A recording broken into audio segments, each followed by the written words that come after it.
Good morning, Detective Miller. Good morning, sir. We finished off yesterday, and we had talked about a couple of issues, and I wanted to raise those again with you. Now, when you testified yesterday, do you remember the screenshots that were shown to you? I remember seeing screenshots, yes. Okay. And the screenshots were relating, I think you'd called them images, correct? I'm talking specifically about the portable case information. A portable case is not an image. But you had referred to it as an image, because we sent you pictures. I don't believe I referred to it as an image. Aaron, may we approach the bench for a second?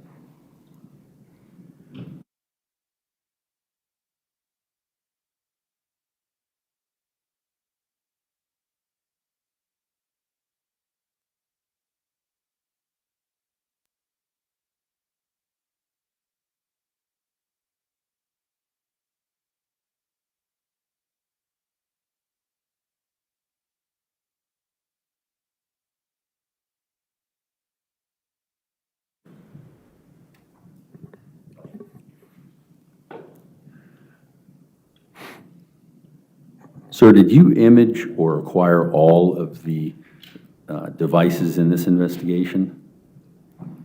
Data was acquired from all the devices in this, yes, by And me. did you acquire that data? Yes, I did the acquisitions for these devices. And did you acquire the images and all the data that came from these devices in a forensically sound manner consistent with your training and best practices? Yes, Did you process the extracted data using forensically approved and verified tools? yes, This is the same data you produced to detectives and supervisors during this investigation, correct? the data provided for discovery would have been the same that I provided to the detectives, yes. Okay. So, and these were produced from the devices you acquired and they were turned over in discovery as required, correct? Yes, There are four open, I'm going to show you four open magnet portable case files with the court's permission on a laptop for you to be able to review. Can you please confirm that these productions you made for the respective devices, Christine Banfield's laptop, Christine Banfield's cell phone, Juliana Peres Magalhães' cell phone, and Brendan Banfield's personal cell phone? And I'll show you this so you can make that determination. Aaron, may I? This is fine. Aaron, may I approach the witness? Okay, could you show what you're going to Yeah. show to Ms. Ann?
Go ahead, sir.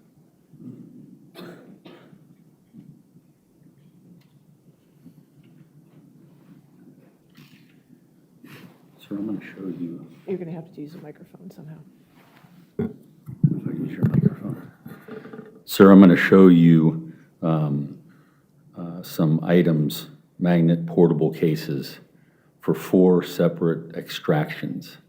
And you're welcome to look and confirm for yourself. Take your time. There are 4 separate files down here. So if you'd like, you can make sure that you're certain as to what it is you're looking at.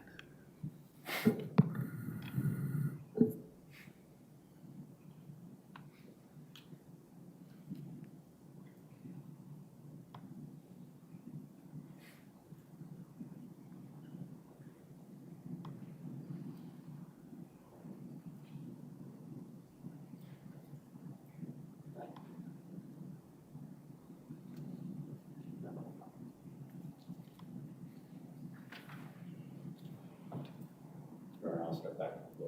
Thank you.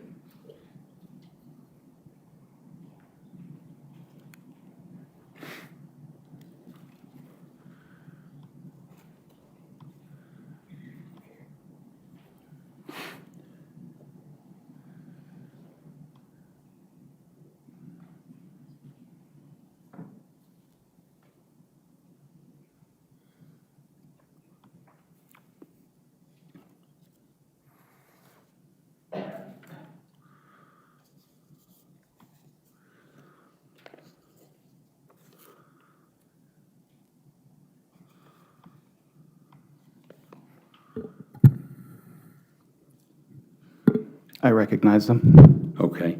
And starting with the first one, you tell me what you're on, and we'll go either left or right, depending on it. I'm on the furthest one on the left, which is titled Christine Lenovo Reparse. Okay. And what device would that be for the ladies and gentlemen of the jury? That was the Lenovo laptop. Okay. And that was Christine's known laptop? That was the device identified that she used, yes. Okay. Did you have an opportunity to look at this is a portable case, correct? Yes, Okay, and this is the portable case that you provided in discovery to the defense or to the Commonwealth, and then they provided it to us? yes, Okay, and this is what you provided to anyone else who wanted access to it, such as Detective Bryant and Lieutenant Giacchio? yes, this was provided for everybody for review. Was the data that was provided in with regard to the laptop, was that the data that Lieutenant Giacchio was reviewing? I would imagine, but I can't speak to what he was reviewing at any given moment if I'm not there. And so when you were talking with him, was it ever discussed as to what it is that he reviewed? There were many conversations. As far as any particular item out of any one of those conversations, it's hard to pick out, but this would have been one of the things worked off of to discuss the items. Okay. Let's move on to the next one. Yes, sir. I believe in order it would be Christine Banfield's phone. Is that correct? Yes, Okay. And same questions. This is a portable case based upon your work extracting from Christine Banfield's phone. yes, And did you have enough time to look through that and make sure that that's accurate as to what your work product was? as best I can in a short period of time. I Okay. can't go through every item. Actually, to tell you the truth, if you need to go through every item in order to be able to say that's what you were working on, we'll have you do that. I mean, this appears to be the portable case generated by me, which would have been provided. Okay. And that's the item that, or the data that comes from that, or what you provided to the Commonwealth to provide to discovery in our, for the defendants? Yes. Okay. And was that, if you know, was that discovery provided to Juliana Peres Magalhães' lawyer? I don't know personally what was provided in discovery to her attorney. Is it fair to, well, when did you provide that to the Commonwealth? I provided everything to the detectives, and then that was subsequently provided to the Commonwealth. And when was the time frame for that? For speculation? Overruled if you can answer. I would imagine it would be prior to a discovery order. Okay, I'm just trying to get a timeline. How long did it take for you, if you can tell from your work product, to arrive at that data compilation? I mean, I can tell that it was scanned in on February 3rd, February 3rd of what day? 2023. 2023. Are you certain of that? So when I'm looking at the case processing details on this page, I can see that that phone was scanned in by me into Magnet on 3/3/2023. Oh, 3/3, okay, sorry, March. I'm 3rd. sorry. Okay, that makes sense. If I misspoke. Let's go on to, and I'm sorry, let me just finish up those questions on Christine Banfield's phone. Was the data that was recovered from your extraction, was that the data that was also provided to the lead homicide detective at the time, Kyle Bryant? Yes, everything I had was provided. Okay. And was that also provided to whoever else was interested in digital forensics, like Lieutenant Giacchio? I would imagine anybody who needed to review it, it would be accessible. Okay. And did you know that, or was there any sort of protection as to that data in terms of the investigation? As in, was the portable case password protected? Is that what you're asking? I'm asking, was the portable case open to every police officer in the police department, or was it open to people specifically with regard to this case, or is it even smaller people that were involved in the case and only needed to see it? Do you know how it was restricted? I would imagine whoever needed to look at it would be able to based on what was provided to detectives. Okay. Judge, I am going to object to the speculation if he's imagining he doesn't All right, know. sustain as to speculation. Now, sir, let's move on to the third portable case that you created. Do you identify that? It is titled Nanny Phone. Okay. Would that be a title that you gave to that document in that portable case? Yes. Okay, so you remember doing that? Yes. Okay. And same questions. The data that was extracted from that, was that what you provided to Detective Bryant as part of this homicide case? Yes. And was that what you provided to or gave access to? And I'm not going to try to pin you down on who or what, but it sounds like it was available to anybody who wanted to look at it. Yeah, that would be, once I pass it on, I can't speak to who else would have looked at it and when. Okay, that's fine. And that was also, I think I may have said this, that was included in discovery or to Detective Bryant, who would have given it to the Commonwealth for discovery, correct? I would imagine so, yes. Okay. Now, and just to be consistent, this would be what Detective Bryant could have looked at and Lieutenant Giacchio could have looked at. Judge, objection asked and answered. He indicated he gave it to Kyle Bryant. From that point forward, it's accessible. He doesn't know who else saw Asked and it. answered is all I need. Thank you. I'll sustain the objection. Fine. If it's asked and answered, that's fine, Judge. Can we move on to the fourth item that you're looking at there? Yes. And what is that? It's a Samsung Galaxy S23 Ultra. And who is the owner of that? Let me look real quick. Believe this is Brendan Banfield's phone. Okay. And same questions. You extracted data, and this is the source of that data, correct? This was what was provided to the detectives, yes. Okay. And describe what a portable case is for the ladies and gentlemen of the jury. A portable case is a report that is generated through a forensic tool called Magnet Axiom. It is a way for the information that is in Axiom to be put into a readable format, similar to Axiom, but not quite as robust. But it's in a format that someone would be able to navigate in a more user-friendly method. And once you do your extractions, is this the format that you would rely upon in answering questions that may come up, things like that? I think that would depend.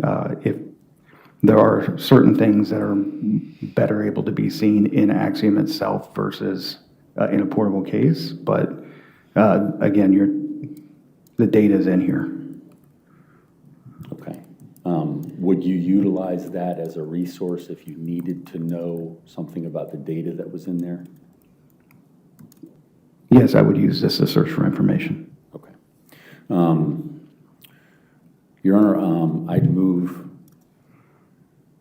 the first file, which would be named 120, Defense Exhibit 120, which would be the portable case for Christine Banfield's Lenovo laptop. All right, any objection? Judge, is counsel going to be able to share that with the jury? You're not publishing it this time, just into evidence, is that correct? Yes. Any objection? Can we approach? Okay.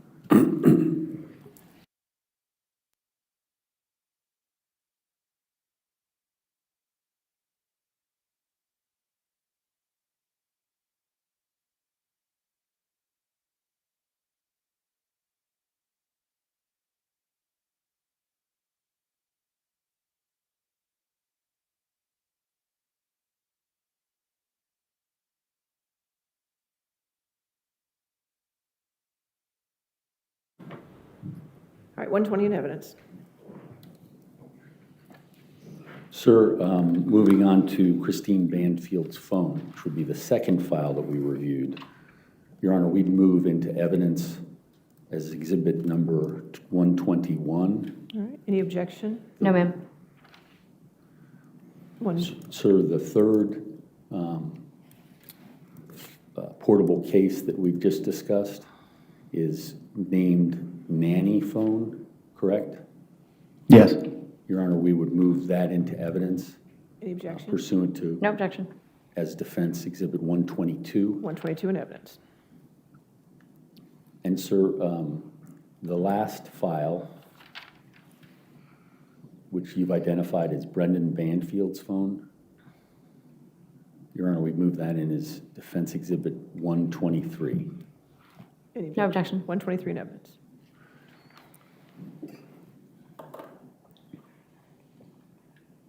Court's indulgence. Yes, sir.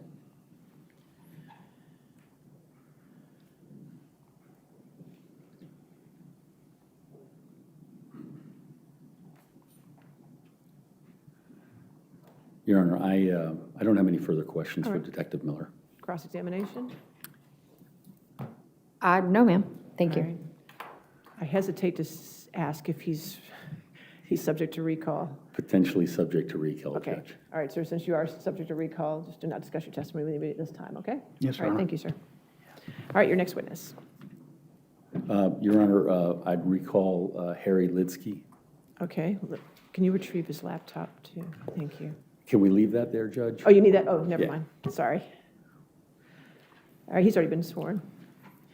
All right. Sir, just a reminder that you're still under oath, okay? Of course. All right, thank you.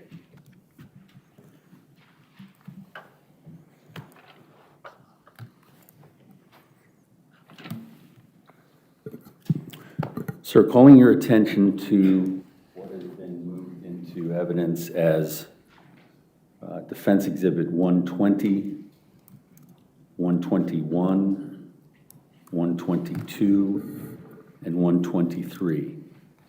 Are you familiar with those exhibits? I am. And have you had an opportunity to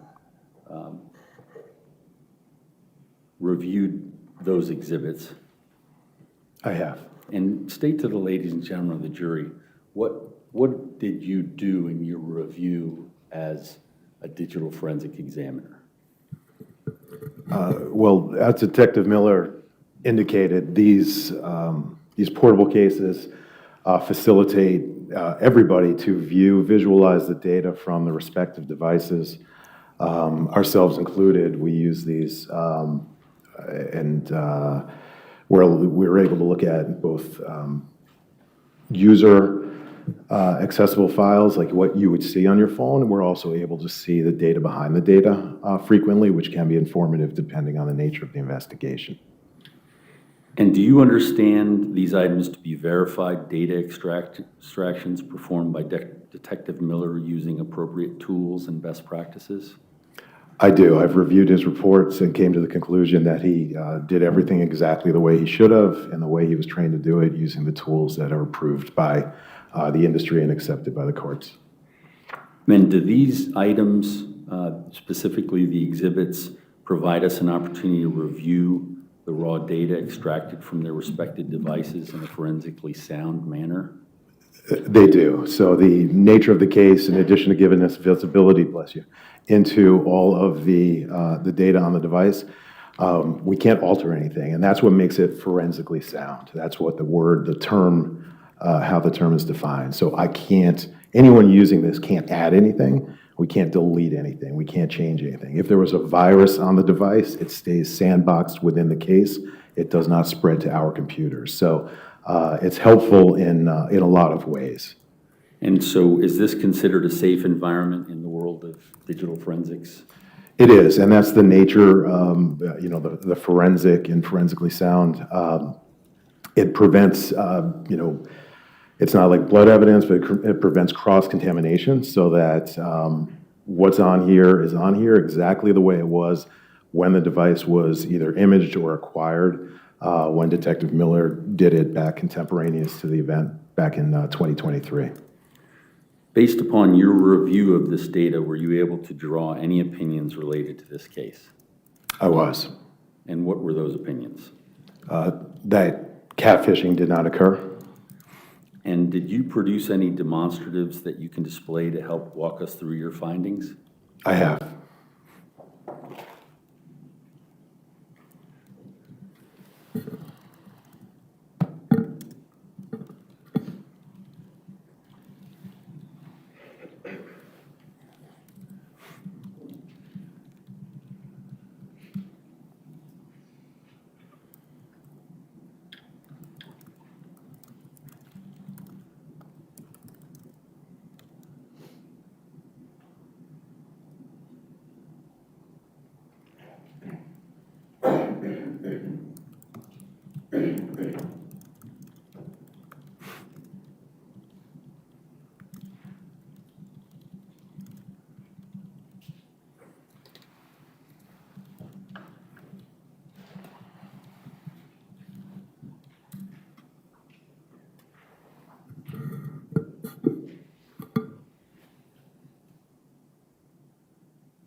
Aaron, can you display to counsel and the witness?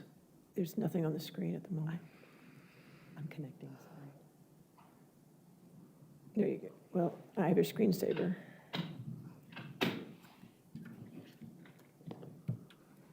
Okay. Thank you, Aaron.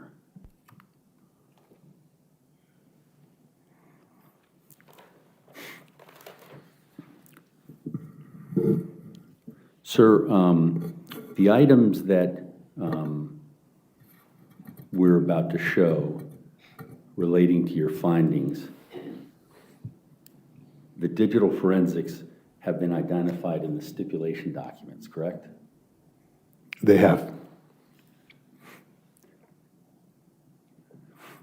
And did that include Brendan Banfield's phone Yes, it did. and Christine Banfield's phone Yes. and the laptop? Christine's laptop, yes. Juliana Peres Magalhães' phone? Yes, among other devices, but these are the 4 central ones I reviewed, Social media records from Google, FetLife, Facebook, among others? among others, yes. Video from surveillance? Yes. Judge, objection leading. All right, sustain is deleting. What, if any, items were related to surveillance? There was some video surveillance.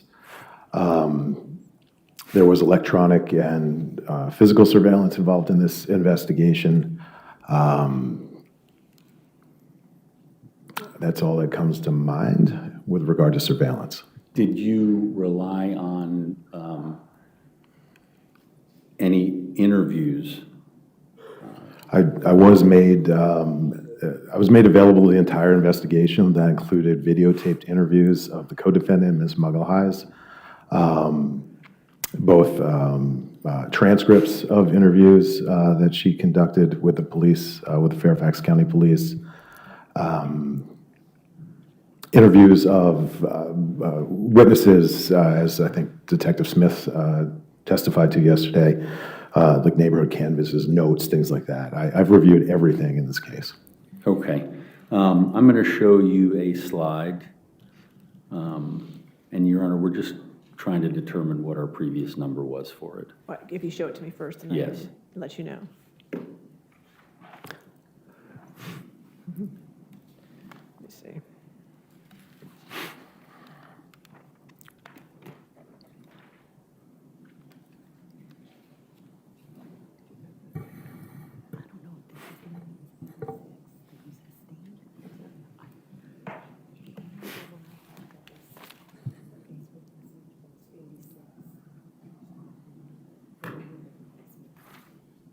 All right, I have it as 86. 86. Message. And I believe 86 was... It's not in evidence. Not in evidence.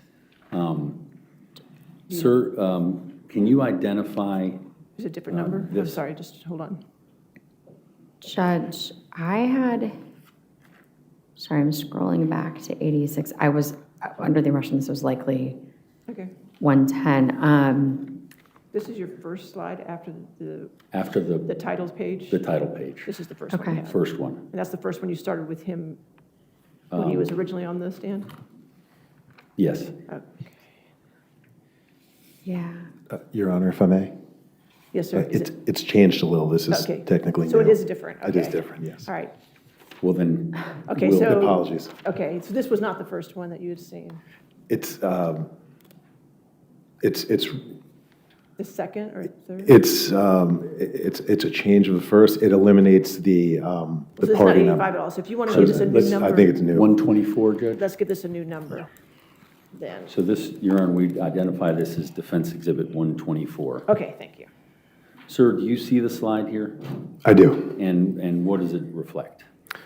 This is a Facebook message sent by Christine Banfield. And what, if anything, did you look at to determine this slide?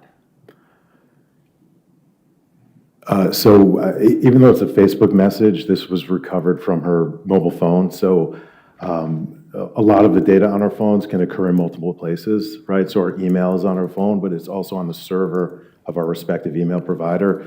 This is a Facebook message. It likely is or was on the Facebook server, but this particular message came from her phone. And was the phone one of the things that the portable case that was moved into evidence through Detective Miller? It was. I believe this was 122. Okay. Your Honor, I'd move Exhibit 124 into Any evidence. objection? Objection hearsay. All right, hearsay? Sir, Your Honor, I believe this is an artifact of the portable case, You've which, got past the foundation. I agree with you. But now that we're past that hurdle, the next hurdle is hearsay. and Your Honor, I think this is an artifact, and it's for whatever it is part of the portable I'll case. sustain the objection to hearsay. Sir, can you look at what would be marked as Exhibit 125? That's in evidence. Yes. Oh, hold on a second. That's already in evidence. Okay, so This particular, I think that is in evidence as 110. No, I have it as 109, and then yesterday he clarified for the record, they use as 109. I'm sorry, I can't. She said Okay, this was clarified as 110. 110, that's what I have it as well, 110. 110 in evidence.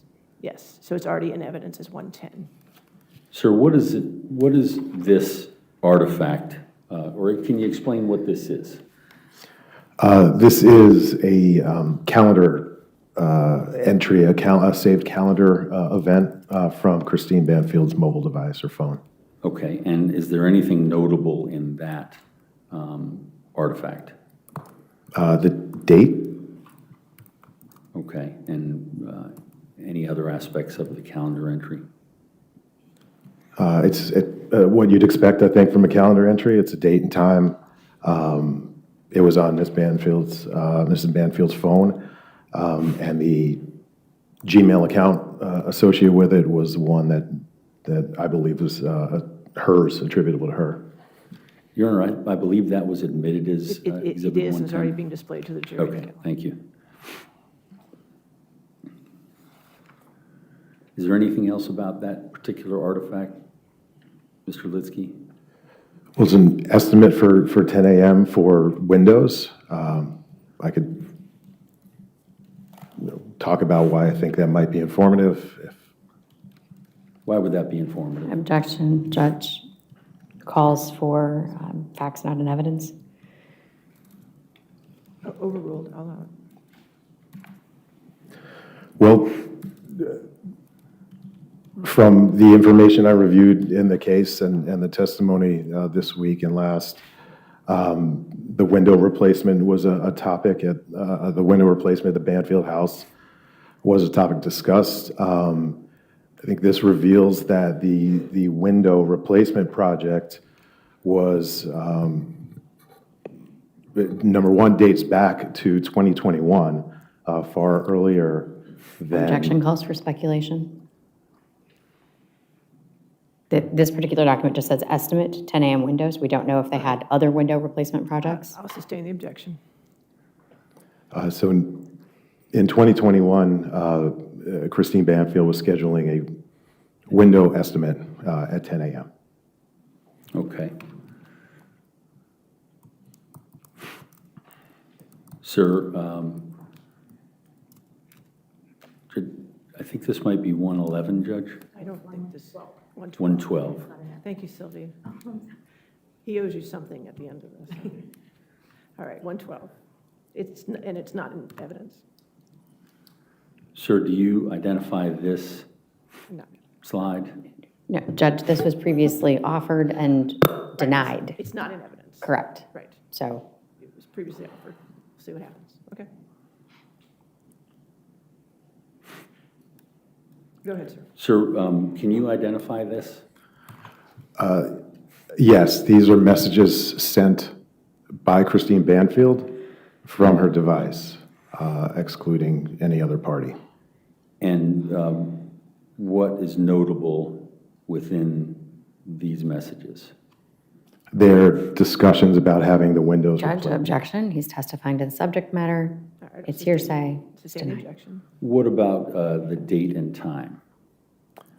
These are from June 28th, 2022. Sorry. You just changed. I know, things. sorry. My big fingers. There you go. Sorry, did you see that before my fingers caused it to go? Yes, these are from mid-2022, late June. And sir, do you see the item on the screen? I do. Okay, and what is this? More messages from Christine Banfield. Objection as to the hearsay. He cannot testify to what's in the document. What's notable about the date and the time on this particular message? Is this 114? It should be, Judge. I just want to make sure, for the record, it's okay, this is 114. 114. These are from December 3rd, 2022.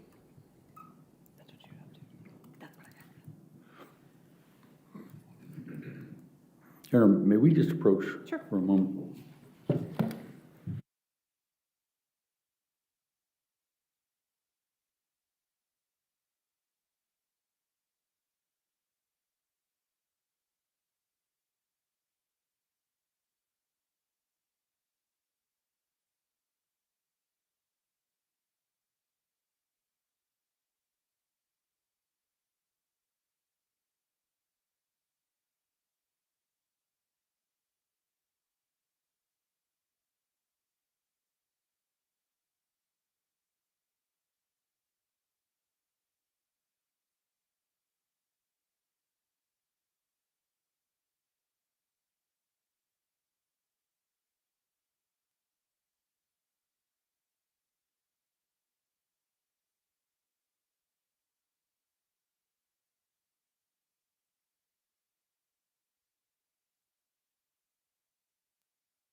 Your Honor, I'd move to enter defense exhibit number 114. Objection, hearsay. All right, I'll sustain the objection.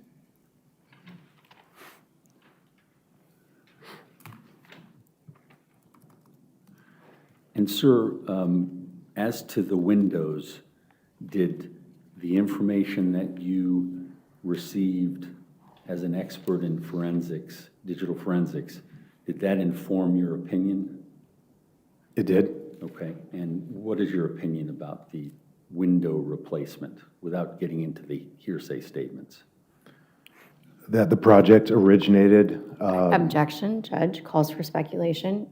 To refer to it as the project assumes that he is correlating this information with what occurred that's been admitted into You evidence. want to rephrase? I'll That's rephrase. With regard to the subject of windows, without specifically talking about a project, what does this indicate to you and what conclusions can you reach? that Christine Banfield contemplated or explored window replacement in 2021 related to issues of age and condition of her existing windows. Judge, objection, he's testifying to the content. All right. He gave his opinion. All right. Yes, yes. Next question. I think you just have, what's essentially, you can't go with the writing that's on there. Thank you. Now, sir, I'm going to show you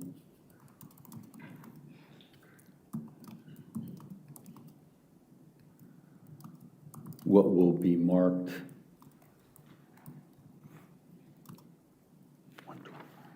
125. Your Honor, I believe defendant's 125. Okay.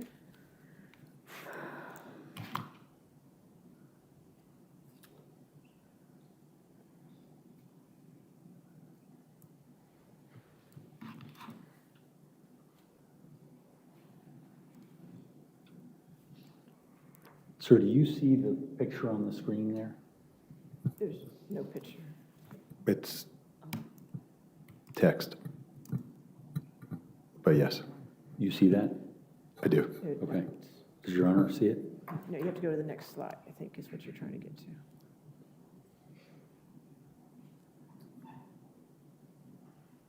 all we have is writing, is that what you're talking about? Yes, Or you want a yes. picture? It's a picture of writing. Okay, it's writing, okay, that's what he said, okay, 125, okay? Yes, we can see that. Okay. And you just see that, correct?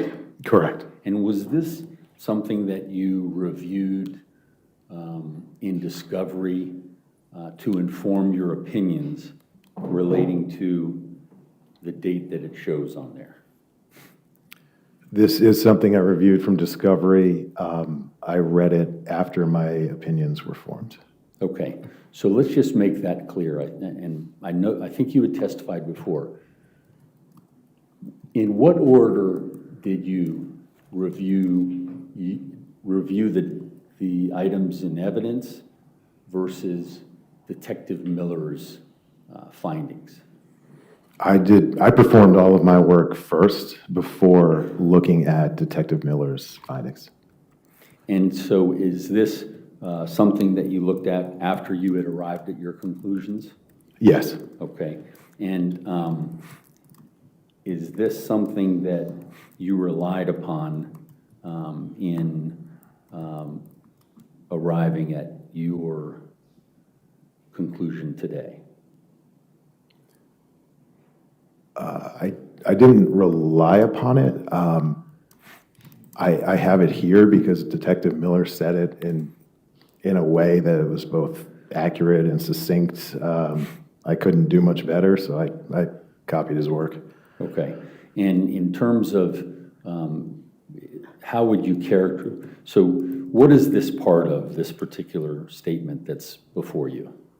Objection, if he's going to testify to anything that's contained in the document, regardless of whether or not he copied it, it's hearsay. All right, I'll sustain the objection. What document is this part of, a part of that you're looking at?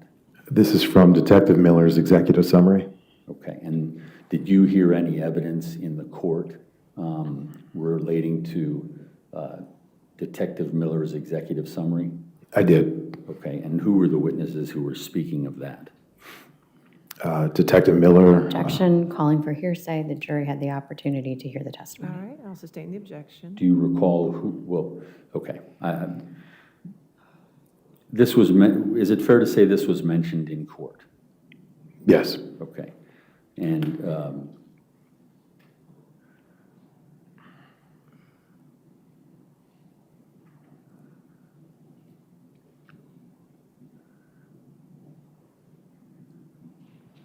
sorry.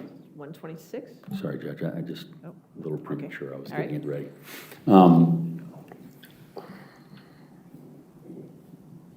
So to avoid hearsay, because this is a written document, can you tell the ladies and gentlemen of the jury how how this affected your conclusions as a result of your examinations?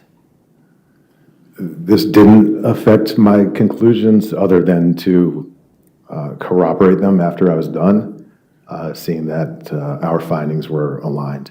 Okay, and do you agree with what you see on the screen here that's hearsay that the jury can't see? I do.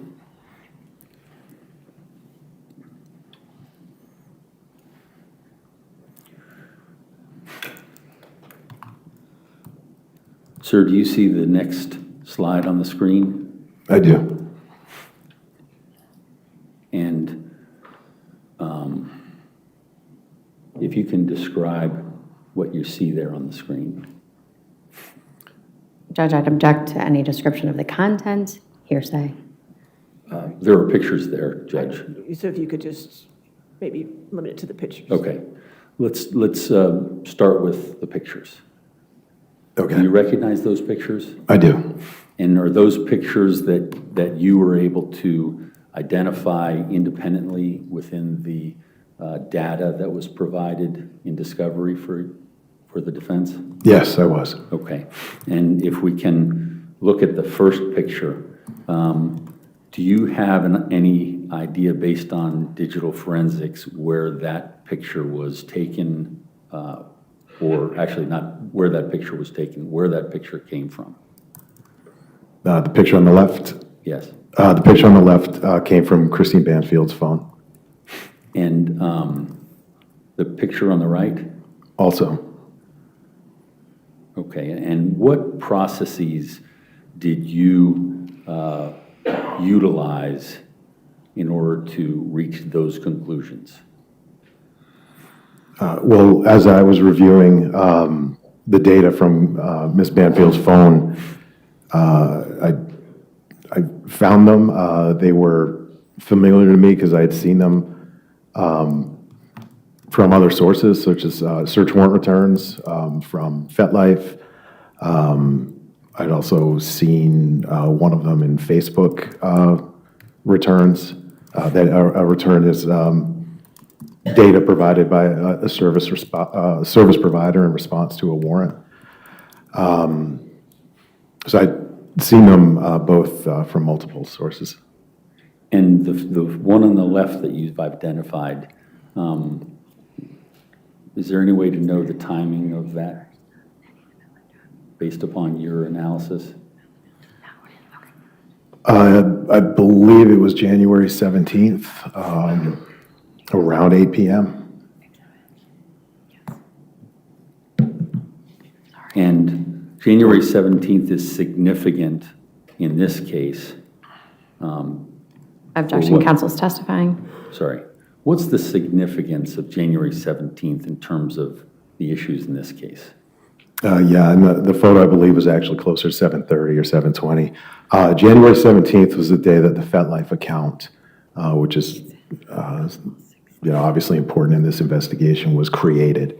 That is the user profile. Somebody set up an account on FetLife, and one of these pictures came into play. So let's take this opportunity to talk about the accounts that were set up that were alleged to have been run by Juliana Peres Magalhães in her recant. What were the accounts that we're talking about? So there's 3 accounts. There was the Gmail account, there was the FetLife account, and then the third would be the Telegram account. And can you explain to the ladies and gentlemen of the jury, what's the significance of those 3 accounts and how are they linked? So each account is linked to at least one other account, and that's significant for me as a digital forensic examiner because it's sort of a one or done. And the way the accounts were set up, so the Gmail account was set up first. The Gmail account was used to set up the FetLife account. So you couldn't set up the FetLife account unless you knew about and had access to the Gmail account. To have access to the Gmail account, you'd have to know it existed, and then you'd have to have the password to log into it. So the Gmail account sets up the FetLife account. The FetLife account was used to move conversations over to Telegram. So all 3 accounts are linked, and anybody that had knowledge of any one of the accounts owns all 3 of the accounts. You couldn't use one without the other. You couldn't jump into a Telegram conversation without knowing first how it began from FetLife, and you couldn't get into FetLife without... Judge, I'm going to object to the speculation, wouldn't be able to, there's no foundation for that. All right, I'll sustain as to that, just that part. Okay. In terms of the objection relating to foundation, what did you rely upon in order to inform those opinions that you're telling the ladies and gentlemen of the jury? The content of the data within the accounts and my knowledge of how accounts work in the FetLife responsive documents from the Fairfax County Police Department search warrant. It says right in there that the user email associated with this is the Gmail account. So the user connected the accounts. The Telegram connectivity is based on the content from the FetLife messages. Please contact me. Do you have Telegram? Please contact me there.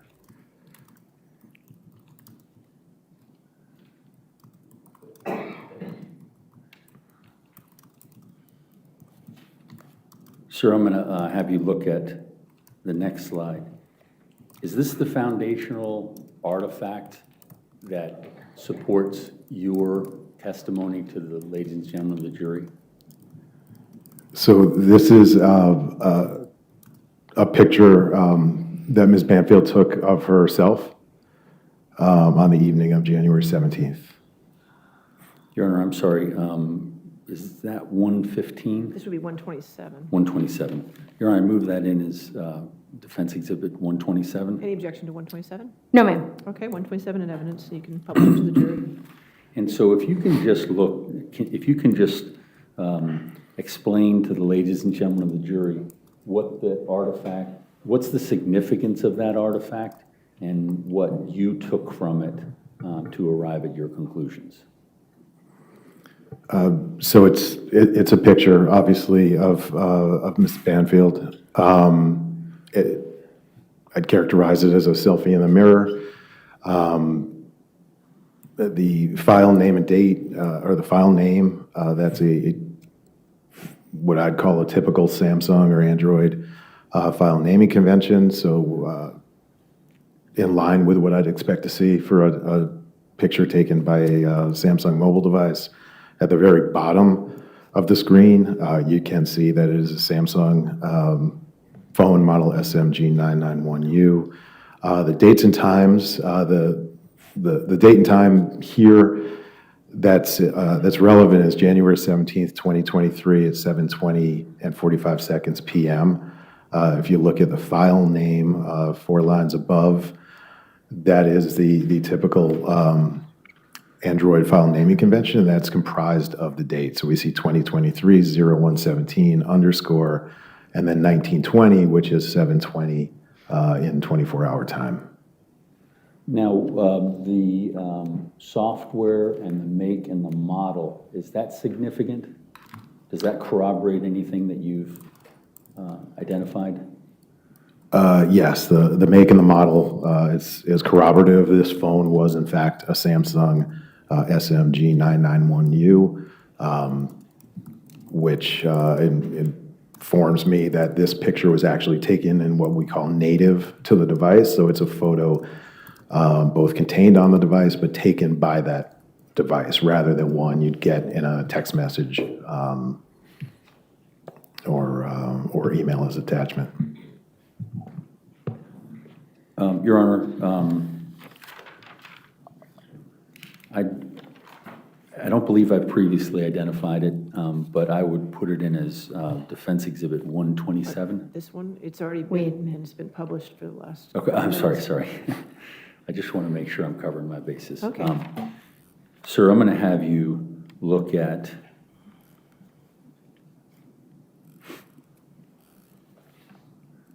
this item.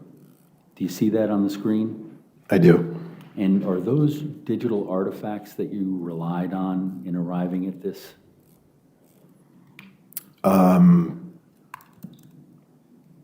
You could call them. Describe what you have, what you see in that slide.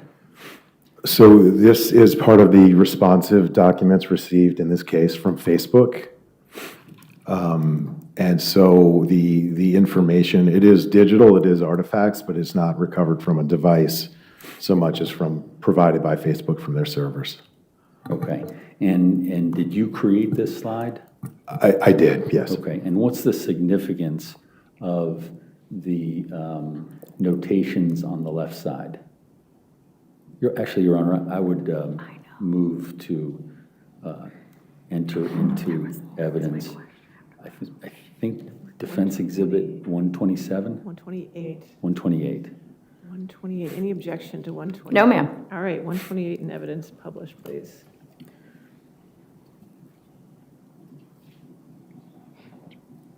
Sir, can you explain to the ladies and gentlemen of the jury what those markings are, both on the left side of the picture and below the picture?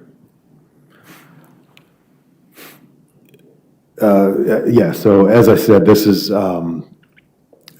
information that was provided by Facebook. This is where Christine shared this photo with Brendan. Just starting at the top left and working down and to the right. The author, Christine Banfield, so it was sent by her from her account. It was sent on the service providers, in this case, almost universally, provide us with documents in UTC, Coordinated Universal Time versus or Greenwich Mean Time.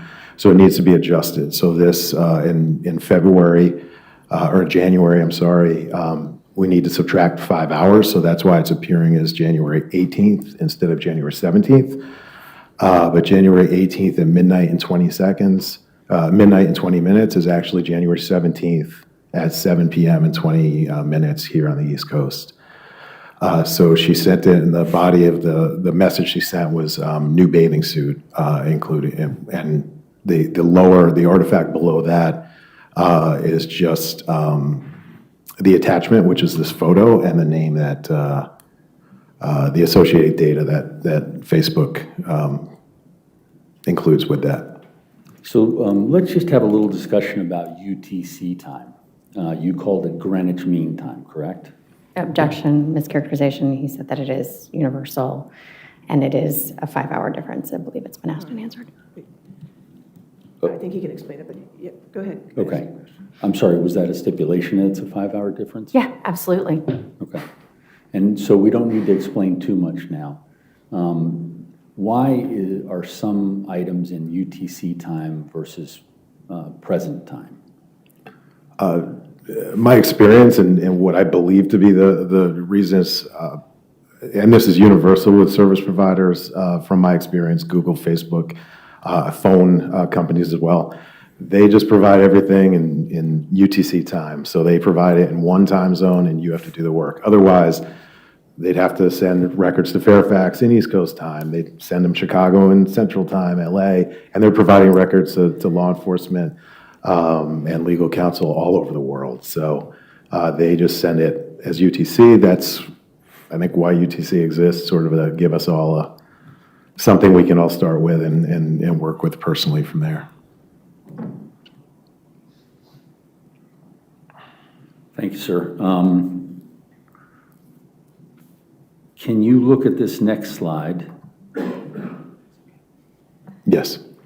Is that something that informed your opinion that you've been telling the ladies and gentlemen of the jury?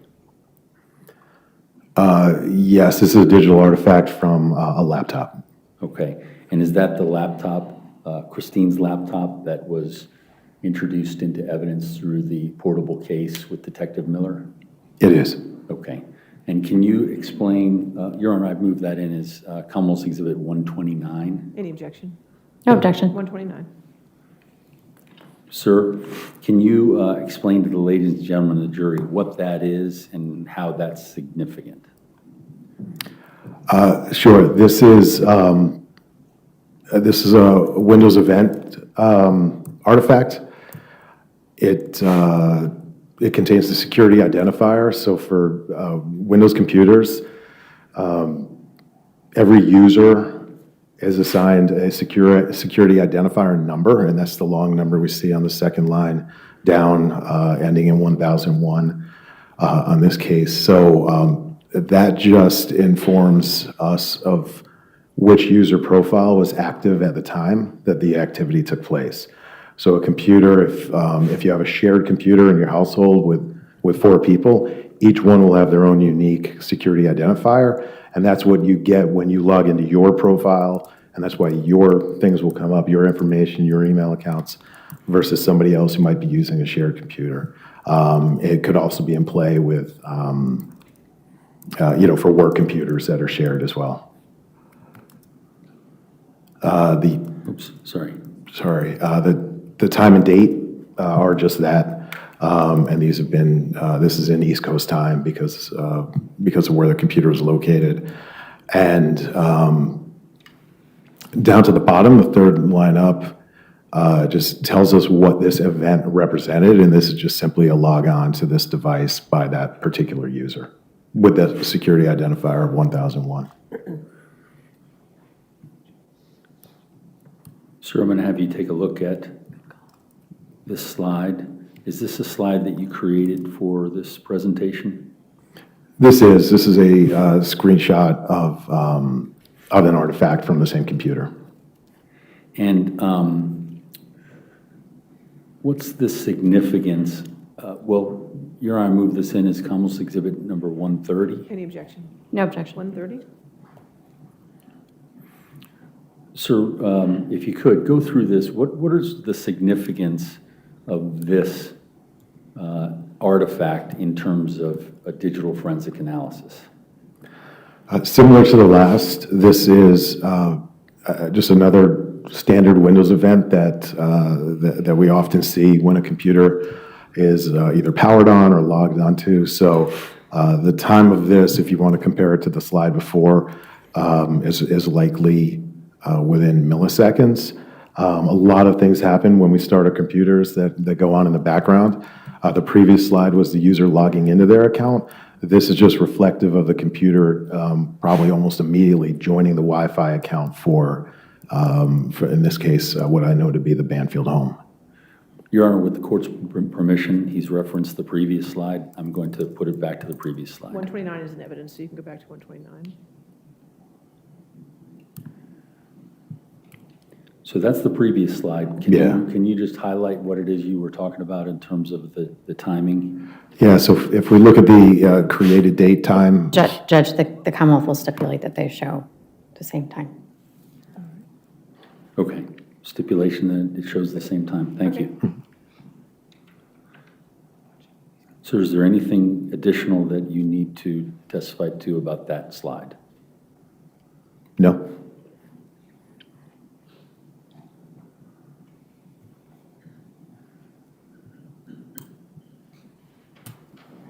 Do you see a slide before you? I do. Okay.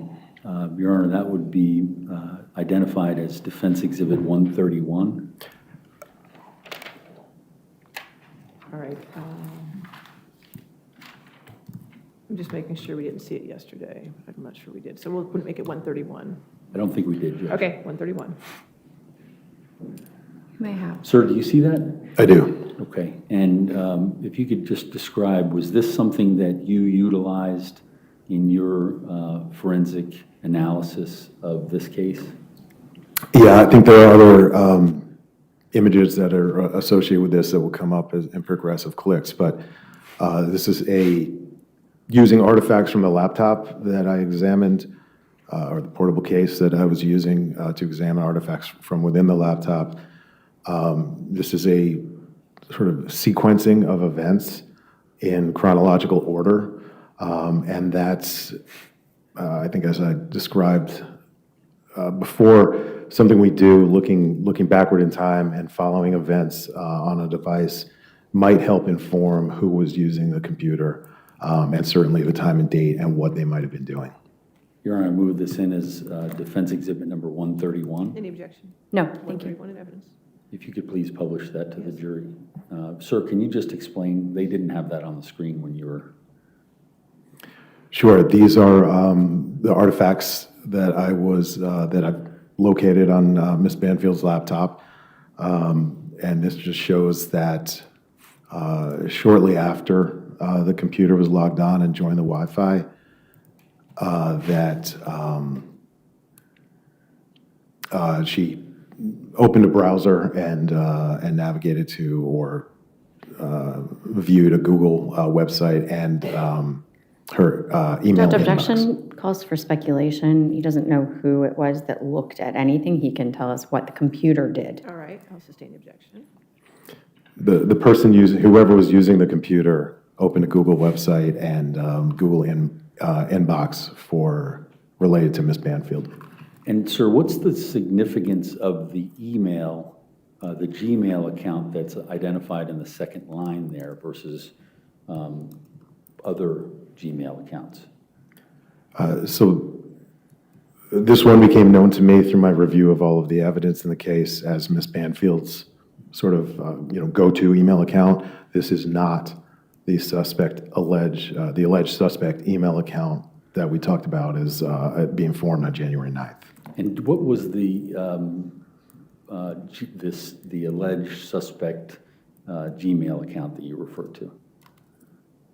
That was the one that was used to then set up the FetLife account, and Telegram is the account, the alleged suspect Gmail account was the one that received communication from FetLife, both the FetLife service provider and from users wanting to message through that account. Okay. Sir, I'm going to show you this next slide. Do you see that? I do. Your Honor, I'd move that in as Defense Exhibit 132.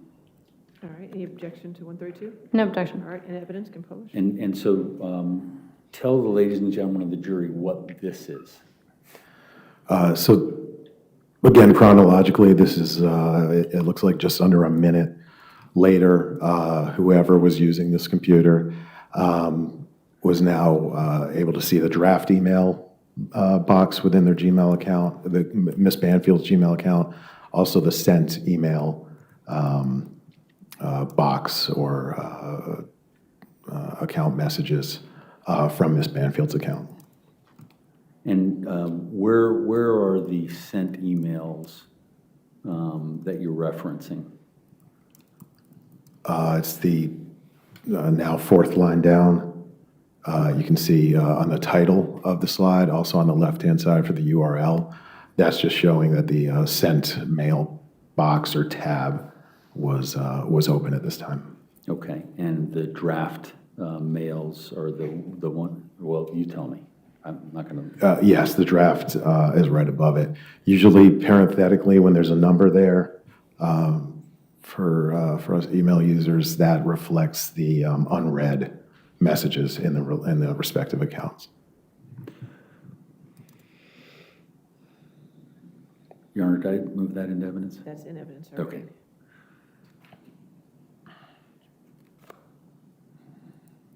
Sir, do you see this new slide, which is incorporating the old slide?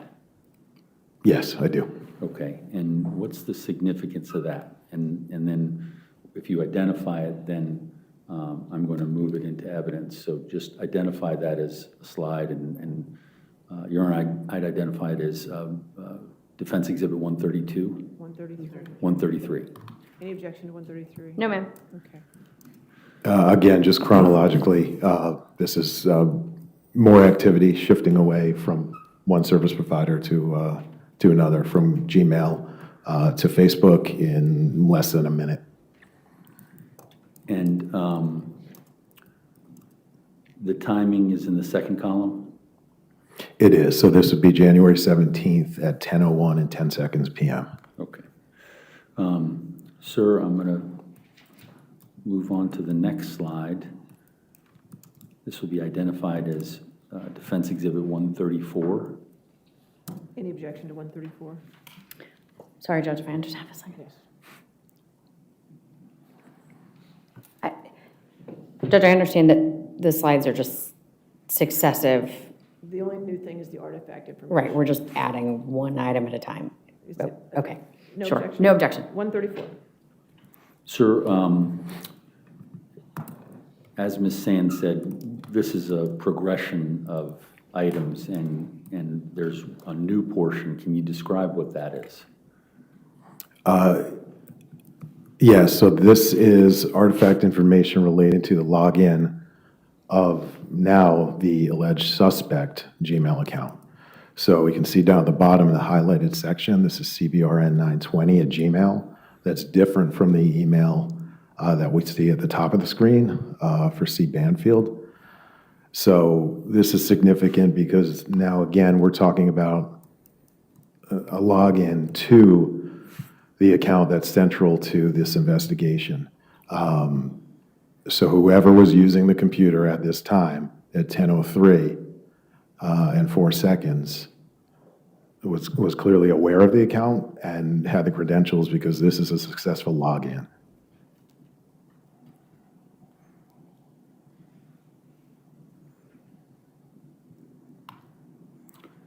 Sir, do you see that slide, the new slide? I do. Okay, and there's as said before, there's one additional piece of evidence there. Is this something that you created and something that you relied upon? It is. Okay, Your Honor, I move that in as Defense Exhibit 135. Any objection? No. 135. Sir, if you can explain to the ladies and gentlemen of the jury the significance of this in terms of digital forensic analysis. So the content to me is not as informative necessarily as the sequencing. So we had Facebook at 10:01. If we look just above the Google login we just discussed, or the Gmail login we just discussed, we have the Gmail login at 10:03, and now we're back in Facebook at 10:03 and 35 seconds. The significance of the highlighted portion in the last artifact, or the newer one that we're reviewing, is that we're looking at a media attachment within Facebook. Obviously, for any of us who use it, there's a lot of different things we can look at, but in this particular one, we were looking at a media attachment. Sir, if you could look at the next slide, which would be identified as Defense Exhibit 136. Please explain to the ladies and gentlemen of the jury, is this something that you relied on in your digital forensic analysis? Yes, it is. Okay. Your Honor, I move that in as Any objection? Defense Exhibit 136. 136 in evidence, publish. Go ahead, sir. Can you explain to the ladies and gentlemen of the jury what this significance of this in the line of messages? Yeah, so as we might imagine, as we do things on our computers, things happen in rapid fashion, and when we slow down and sort of look at what's happening on the back end and visualize it that way, it seems to make sense. So just before this, at 10:03 and 35 seconds, we are looking at a media attachment, what I believe is a photo on Facebook. And then 5 seconds later, at 10:03 and 40 seconds, we have a download of a photo in the Chrome browser that was being used at the time. And this is a download to the computer. Thank you, sir. I'm going to ask you to identify as Defense Exhibit 137. Can you look at that, sir? Yes, I can. And is this something that you analyzed and created as a result of your digital forensic analysis? It is. Your Honor, I move that in as Defense Exhibit 137. Any objection? Nope. 137 in evidence, publish. Sir, can you give some context, or can you explain to the ladies and gentlemen of the jury how you obtained this and what the significance of it is? Sure. So again, each of these is building on the previous artifact, but so at 10:03:40, we had the photo downloaded to the computer. At 10:04 and 23 seconds, so under a minute later, that same photo is emailed as an attachment from the alleged suspect Gmail account to the alleged suspect Gmail account. And the email attachment, if we look at the file name on the very bottom that ends in 1973_n.jpg, we can see that that's the same file that was downloaded from Facebook 2 lines above it at 10:03 and 40 seconds. And sir, this is identified as Defense Exhibit 138. Is this highlighting what you just said? It is. This is just drawing attention to the fact that we're correlating now the same photo, and this is one of the things we do in digital forensics. We can follow an artifact around as it goes, and that can be informative. Your Honor, can I move that in as Defense Exhibit 138? Any objection? No, Judge. All right, 138. The ladies and gentlemen just see that. Do you want to direct them as to what the change is in this? Oh, I'm sorry. Yeah, this is just the annotation I described, just showing that these two artifacts are linked. The download, Sorry, it's gone.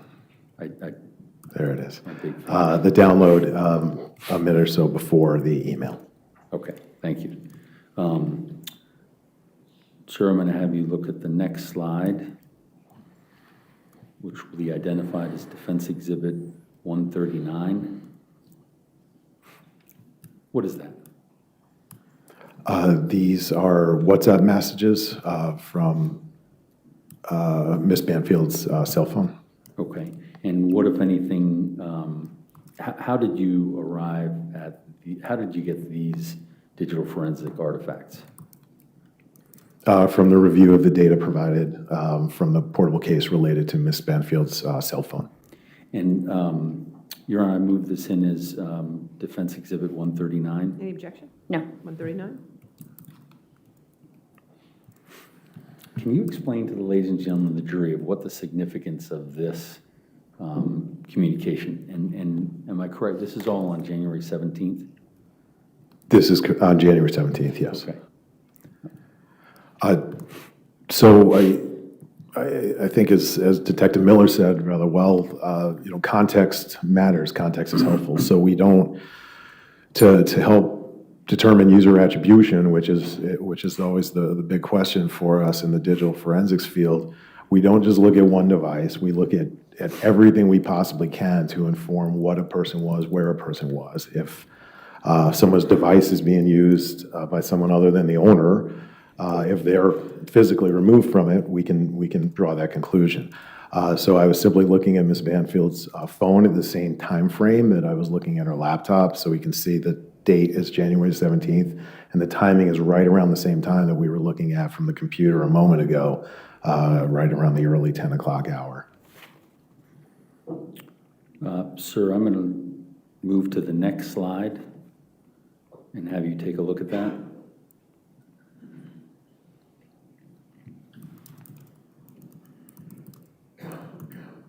Can you identify that slide? I can.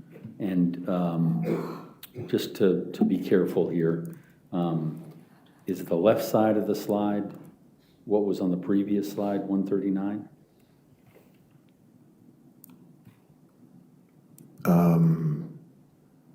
Were those the communications that you were talking about on the previous slide? Yeah, so, Do you want me to go back so you can see it? no, I have them both. Okay.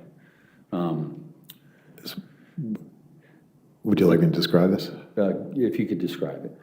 Yeah, so one of the things that the forensic software allows us to do is both look at the artifact in sort of a raw form that might be useful for us, but it also allows us to visualize a conversation just like we would on our devices. So we'd have, sort of a comment bubble or a chat bubble on the right and the left as we talk with somebody. Okay. So it's just a visual representation of the same data. And so without getting into the conversations, were you able to determine that a conversation took place? Yes, Okay. And were you able to determine who the conversation was between? yes. Okay.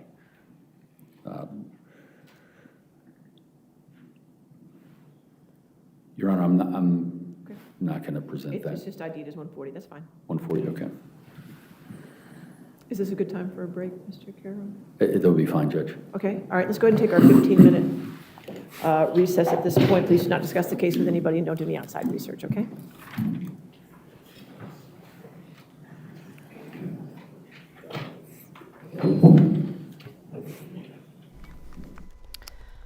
Okay, we have been watching day 8 of the Brendan Banfield murder trial out of Fairfax County. Court got underway shortly after 10 a.m. and we heard from two of the individuals we heard from yesterday called back on the stand, and for me it felt like they were challenging the digital forensic evidence from both sides, prosecution and defense.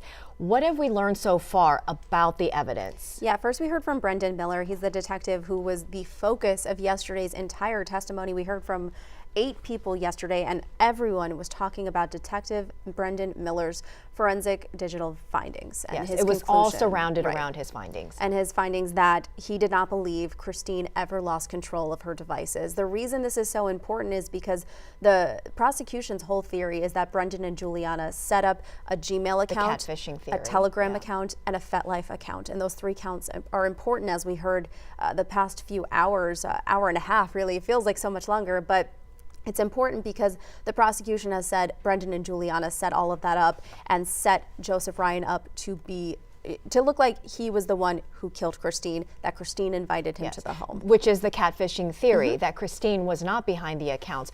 But Brendan Miller, who has been called back to the stand, his summary is that, or his findings, is that she never lost control of her devices, which is critical for the defense.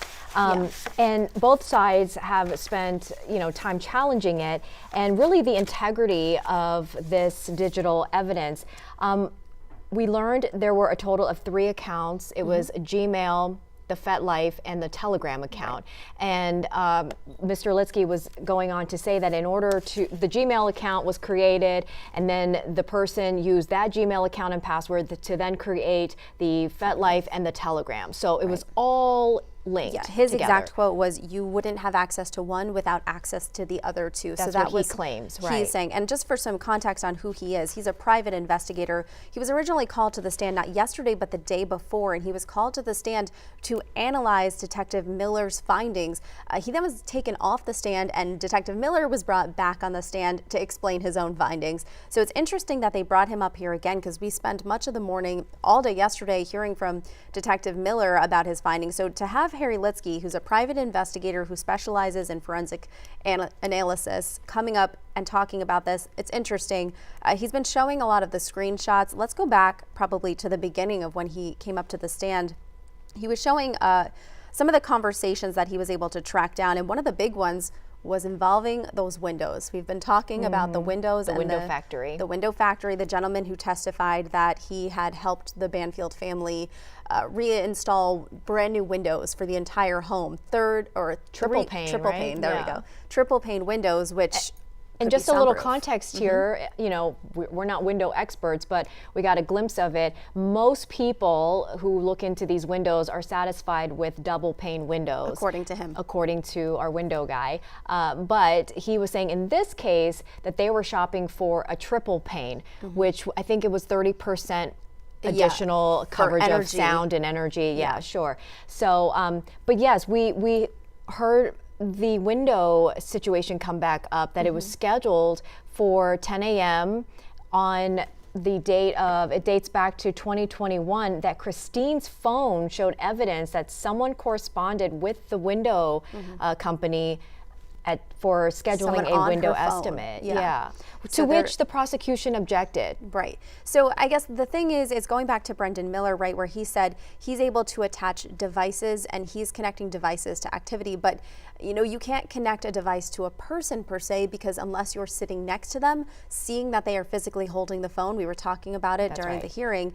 So many people have access to our phones. I mean, your loved ones may have your passwords, right? My daughter has my passcode. Anyone can get into it. I mean, so that's when I say anyone, my immediate family. Right. So that's why the prosecution is saying, unless you're in the room, though, you wouldn't know who has whose phone. So it's interesting to see this continue to be the conversation. But that window one's important, not just because of the window expert, because Juliana testified that the window, soundproofing the windows, was part of Brendan's plan. Yes. That plan. Yes. Going back to that. Yeah.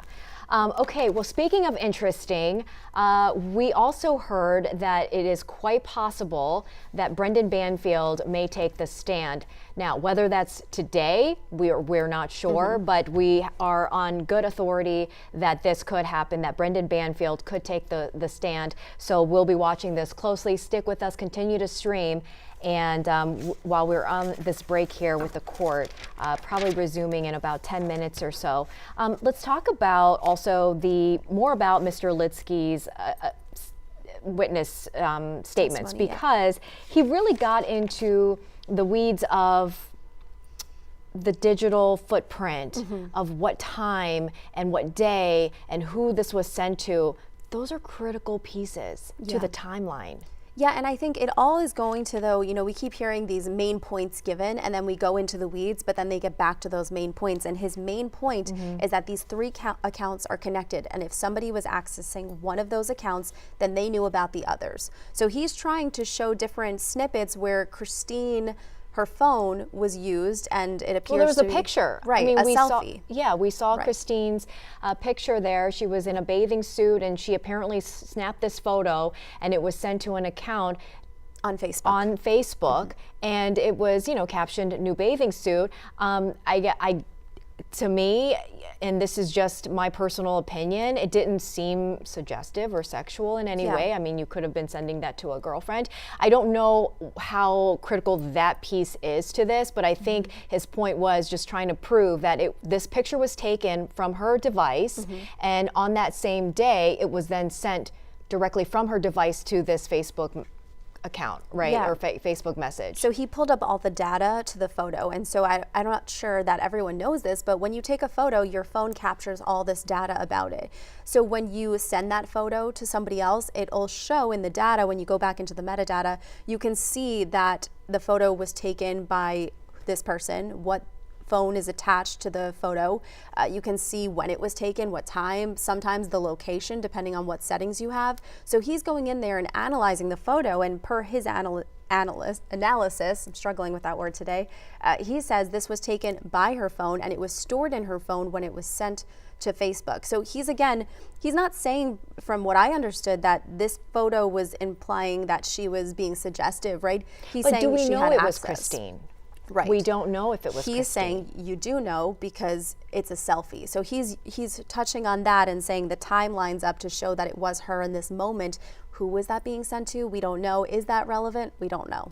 So a lot there. But he's That really is- just trying to go back to that point that if she had access to her phone then she had access here and here and here, and then she had access to this account. She knew about this account, and Right. then just putting little sparks of doubt in the jurors' And that's minds. what the Yeah. defense's job is to do, is to basically break down what the prosecutors are trying to say. And now it's up to the jury to decide, right? They have to decide and contemplate what is being presented in front of them. Was Juliana a big role in planning this nefarious, evil scheme to kill Christine and Joseph Ryan? And then she took this plea deal to get out of it herself and say, hey, it wasn't me, it was Brendan. So that is what the defense is trying to dismantle. Yeah, and I'm curious to see what's going to be happening next. Yesterday at the end of the hearing, the judge said, I really want things to wrap up tomorrow. That way we can do closing arguments next week. She had the attorneys both come in this morning and go over jury instructions. They have to share their jury instructions, and then those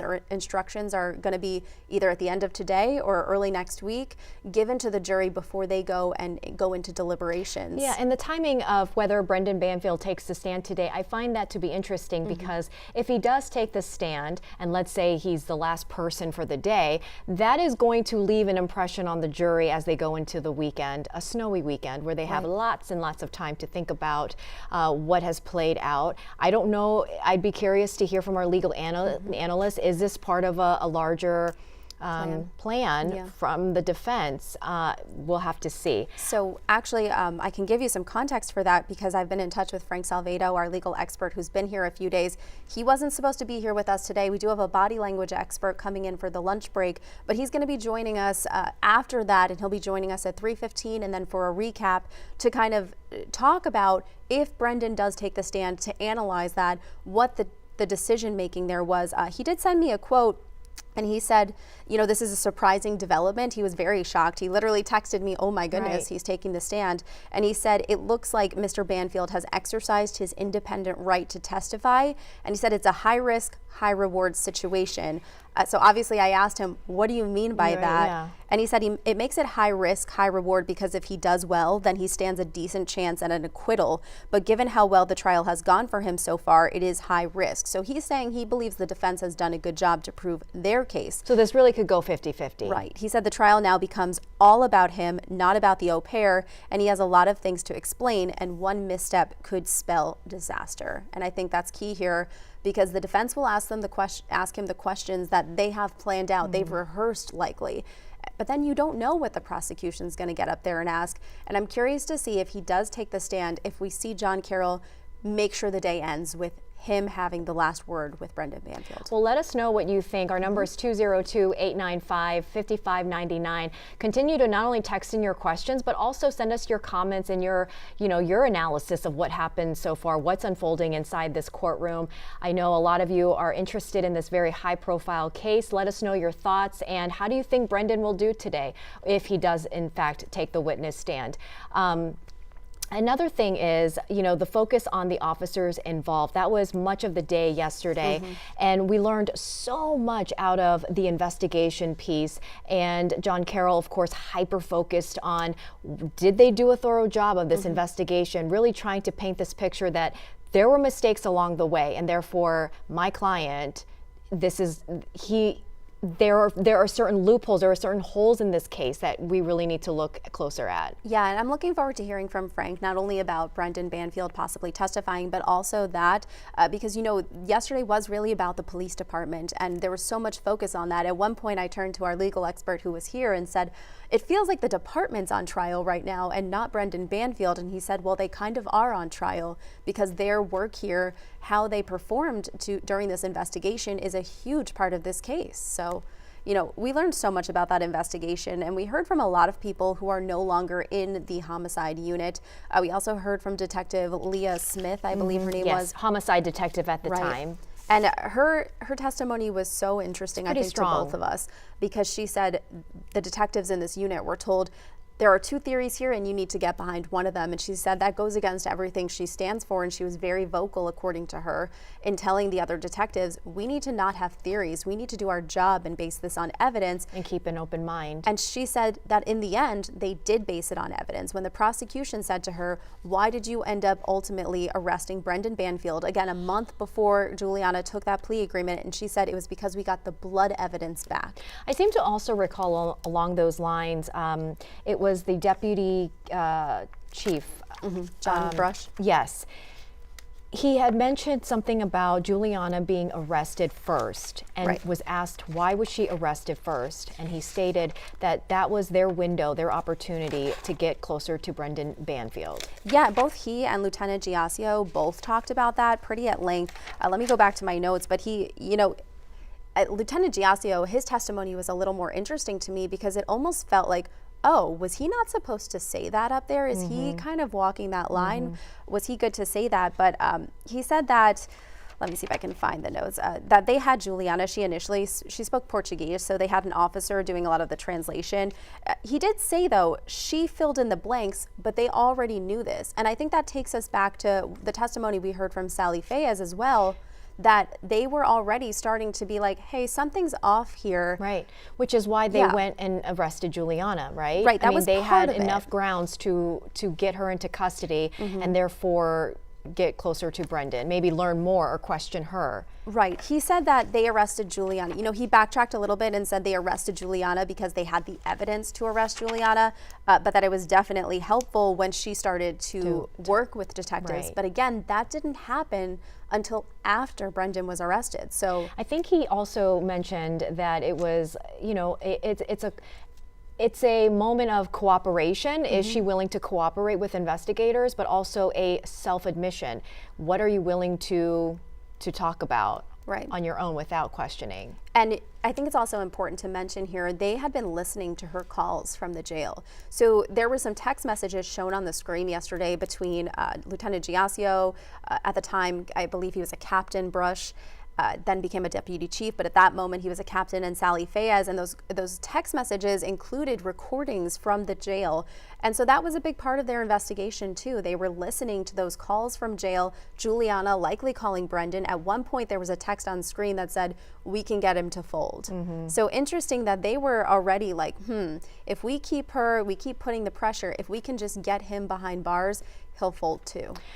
I definitely think Brendan taking the stand at some point is a big, big deal. And so again, we are curious as to hear what you all think will happen in court today as we continue to watch day 8 unfold.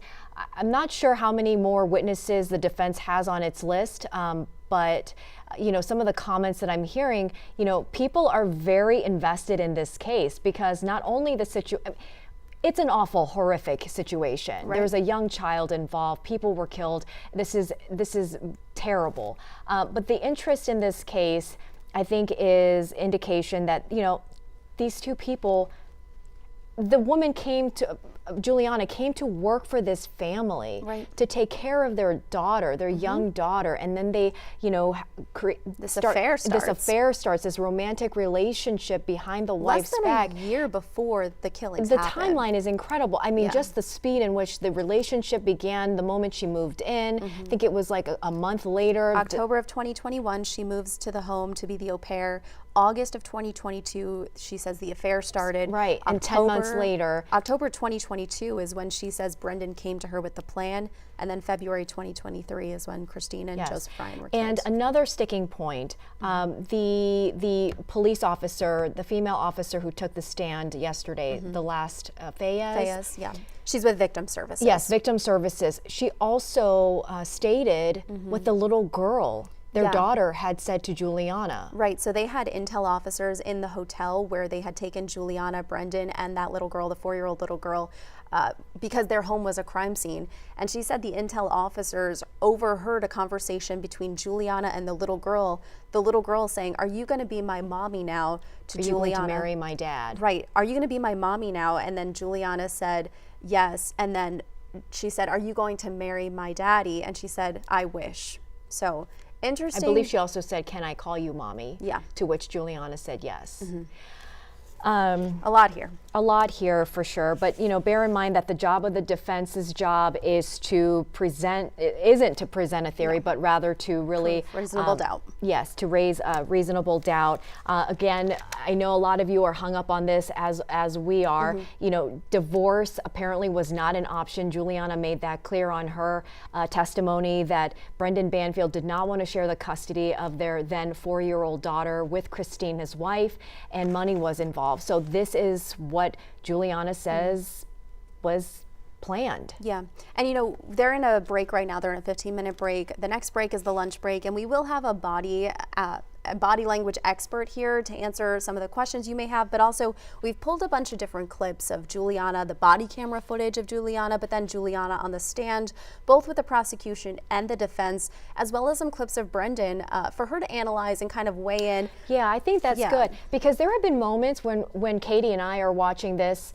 and he has this stoic facial on his face, expression. What does that mean? See Also, what he she gave says, Juliana a double look. Okay, looks like they are getting back inside the courtroom now. Let's take you back live to Fairfax County Courthouse.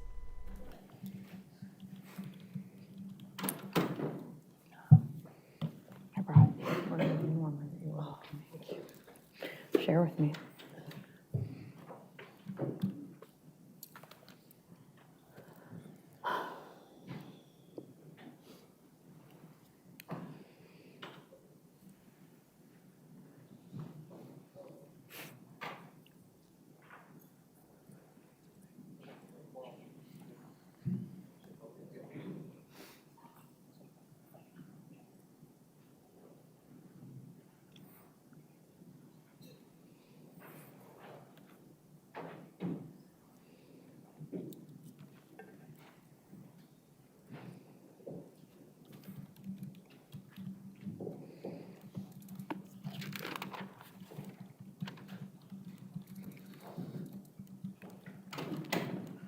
All right, your next question. Thank you.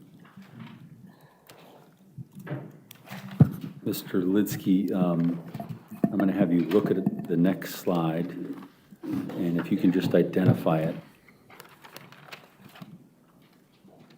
Can you see that on your screen? I can. And is that something that you utilized in your digital forensic analysis? It is.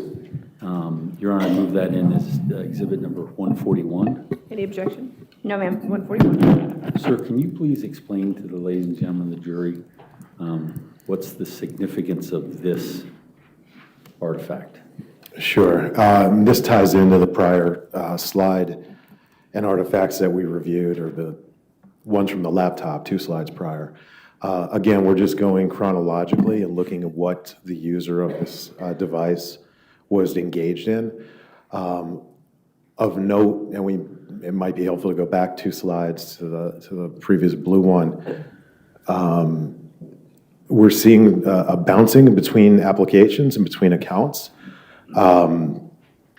That's helpful for me in this case, at least, because part of the information that I was aware of from witness interviews or co-defendant interviews is that when this device, which was the subject of alleged misattribution, removal, and use by another party or parties, that when the laptop was in that possession, it was just, we were just using the account, or it was directed account usage.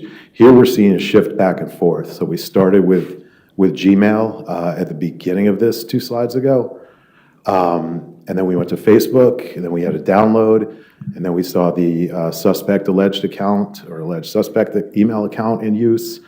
Then, and now here at 10:05, so this is all within a 5-minute window, we're back into Ms. Banfield's sort of the non-suspect account, so just her personal email account. Sir, I'm going to have you look at the next slide, which is what you just described to the ladies and gentlemen of the jury. Your Honor, that would be exhibit number 142. Any objection? No, thank you. Sir, can you explain to the ladies and gentlemen of the jury what's the significance of the additional line that's down on the bottom of this slide? Yeah, it's merely just a continuation. The first line of this demonstrative, or sheet of the demonstrative, is at 10:05 at 17 seconds, and that's looking at a particular email. So that's where we see on the second and third lines, respectively, sent mail. That's the sent mail box and the inbox with a lot of unread messages. The first line is an actual specific message. Sir, I'm going to have you look at the next slide, which will be identified as exhibit 143. Do you recognize that slide? I do. Do you recognize the additional line? I do. Okay. Your Honor, move that in as exhibit 143. Any objection? No, thank you. 143. Sir, can you explain to the ladies and gentlemen of the jury the significance of this artifact? Sure. So this is a Google search for FetLife, which obviously is important in this case. Of note is the timing, again, looking at what's occurring right before this. So at 10:05, 10:06, 10:07, we have activity within Ms. Banfield's email account. And here at 10:07, basically 10:08, now we have a Google search for FetLife. So we've moved, the user of this device at this time has moved from one to the other. Your Honor, I'm going to move on to the next slide. All right. Sir, can you identify what will be marked as exhibit 144? Yes, I can. And Your Honor, I move that into evidence. Any objection? No. 144. Sir, can you please explain that additional line and how it relates to the ones that you've already discussed? Sure. So this is typically after a Google search and relatable. The search results come in, and very frequently users will click on a link. So in the line, the third line down, we have a search for FetLife, and then immediately after, within under 30 seconds, we have a visit to the FetLife site.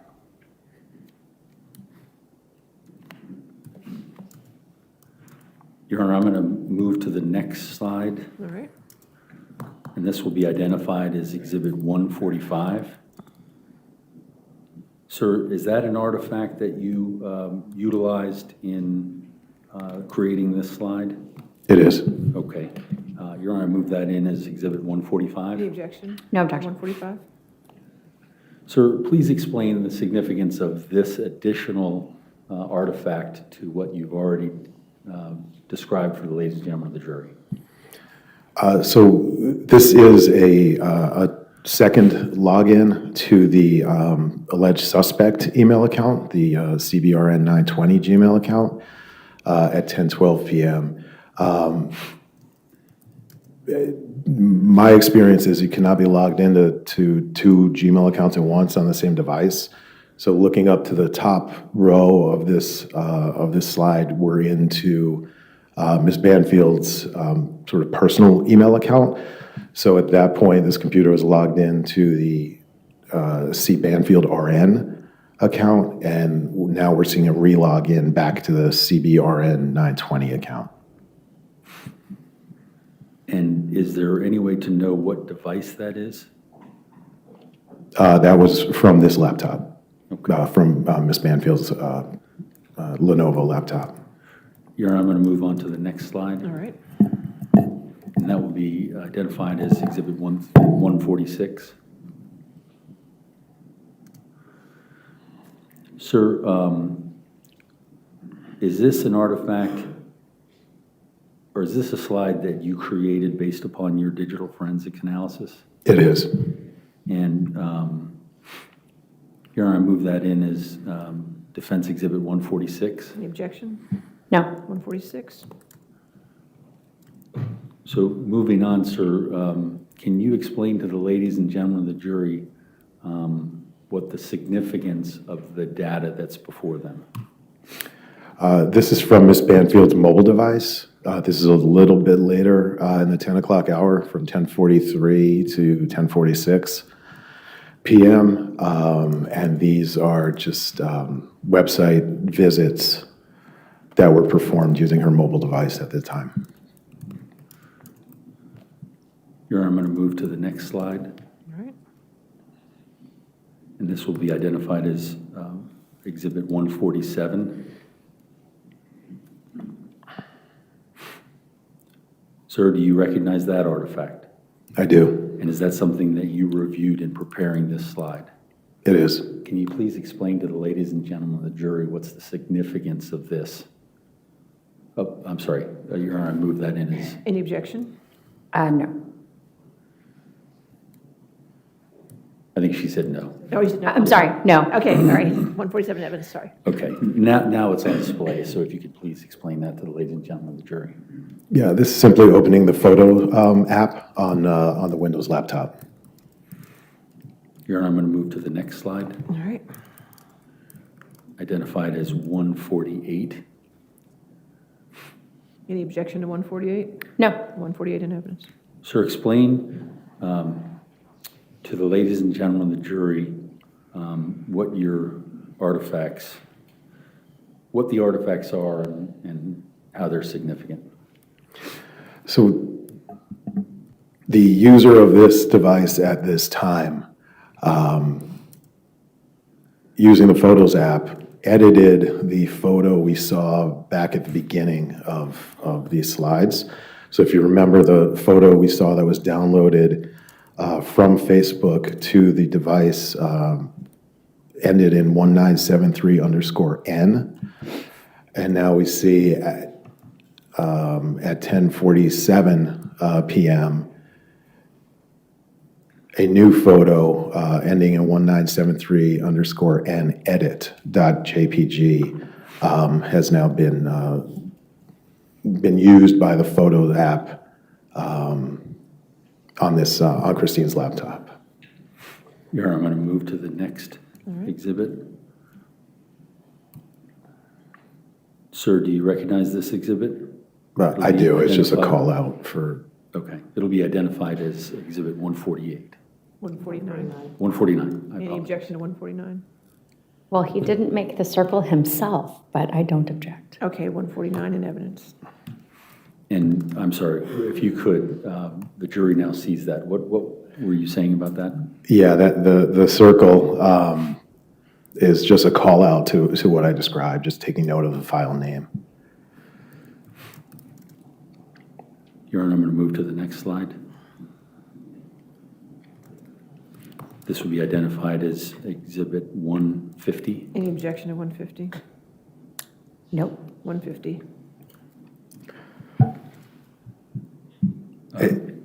Sir, can you add? Yeah, it's just a further call out to the tail end, the 1973_N@JPG. And when you say call out, what your explanation was? Yeah, just drawing attention to the, significant part of the file name. Your Honor, I'm going to move to the next slide. All right.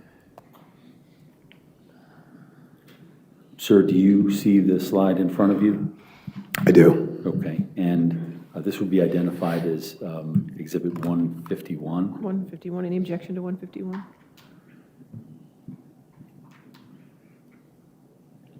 Judge, if you could lay foundation for how this slide was created. All right. Sir, what is it that you examined in order to create this slide? Can you explain?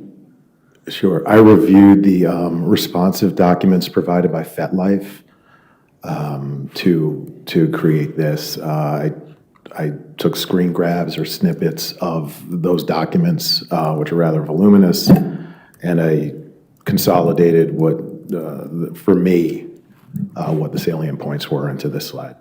And this is specifically related to this slide, correct? I'm sorry, to the topic of this slide. Yes, this is the important information from the FetLife documents for this discussion related to this slide, yes. Okay, Your Honor, I move that in as or Defense Exhibit 151. Any objection? Judge, I do. Unfortunately, it's out of context, and I think best evidence would require the full document be used. Do you have the full document? Judge, I believe that's part of the stipulations that were put in relating to the FetLife documents. Correct, and we've admitted the full document into evidence. I think that is the document that should be used. I don't have it right now, Judge. All right. We can move on from If you can 151. supplement it with the full document, then we can Yes. put it in. Okay. Your Honor, I'm going to move to what will be identified as number 152. Sir, do you recognize this slide? I do. Okay, and I think there's been an objection relating to the full document, but what's the additional information that is on this document? It's the addition of a photograph. Okay, and what's the origin of that photograph? Objection, Judge. Asked and answered. We've already talked about this photograph. It's been admitted into evidence. Okay. Okay. Yes. Your Honor, once we get the full Okay. document, then I'll Sure. ask for it to be admitted. I'm going to go on to the next slide, Judge. Okay. Sir, can you identify the artifacts that were used to make up this slide? Yes, I can. Okay, and where did they come from, and what's the significance of them for the ladies and gentlemen of the jury? These came from Ms. Banfield's cell phone. They are web searches. If I may just interrupt for a second, Your Honor, we'd move this in as Defense Exhibit number 153. Any objection to 153? No objection. 153? Sorry, I didn't mean to interrupt. Go ahead. These are web searches or website visits from Ms. Banfield's cell phone from January 17th from 10:49 through 11:29 p.m. They're informative in that the 10:49 artifact at the top was about a minute after the FetLife account was created, so for timing, it's informative. For the middle column, we can see what the website was, or what was the website that was visited, what the content was. So that can be informative for a digital forensic examiner in helping determine potential attribution based on the content. So is it content related to one person over another? Is it related to, in this case, a catfishing theme? Is it related to, or is it what we might expect from a user's normal activity? It's also, I'm sorry if I can add one. No, please. Timing also is informative, obviously. If If somebody's device is in use and we can assign attribution, then it shows that they're awake and in possession of their device. And obviously that was, for me, that was something important for this investigation to take note of. Now, if, just to deviate for a moment from that, in digital forensic analysis, what, if anything, do you do to try to determine a pattern of life regarding the use of devices? Yeah, I can typically just looking at use over time, what's normal for a user. I've done that with, mobile device tracking, cell phone tracking when I was in law enforcement. You can infer patterns from the data, from use over time. On Ms. Banfield's computer, based on one of the statements the co-defendant made during her interviews, and I believe, again, a testimony, was that she dropped her backpack by the door and didn't touch her laptop after that. I looked backwards for about a year in time of her user activity, and she was frequently using her laptop well into the evening from 10. Judge, objection is to speculation. He can tell us what the devices were doing. Now sustained. If you could just explain what you were explaining as to what the devices were doing at what period of times, in terms of the pattern that you just described. Sure. Ms. Banfield's device had a history of activity, devices have a history of activity well into the evening for an extended period of time, both Was before. there a time frame that was consistent during that period of a year that you went back? It was frequently between 10 or 11 p.m. and 1 or 2 a.m. Your Honor, I'm going to move to the next slide. Sir, do you see that slide? I do. Is that a slide that you created? It is. And was it based on your analysis of digital forensics? It is. Your Honor, I'm going to identify this as 154. Any objection to 154? No. Or 154 in evidence? Sir, please explain to the ladies and gentlemen of the jury what the significance of these artifacts are. So here we have another, the date is still January 17th. The time is from 11:32 through 11:35. These are from Ms. Banfield's mobile device. We have a couple of website visits on the top and the bottom, and in between we have a number of email email inbox visits with a Google, a couple of Googles in between. Of note here towards the right, the second to last column on the right, the digital forensic software we use can tell us whether a device was local or synced, among other sources.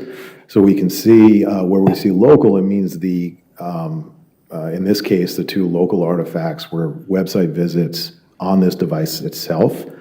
The intervening artifacts that are labeled as synced tell us that those could have come from a secondary device and are being replicated here as a result of Google's ability to sync accounts. If you're logged into your account on more than one device, what you do on one might appear on the other.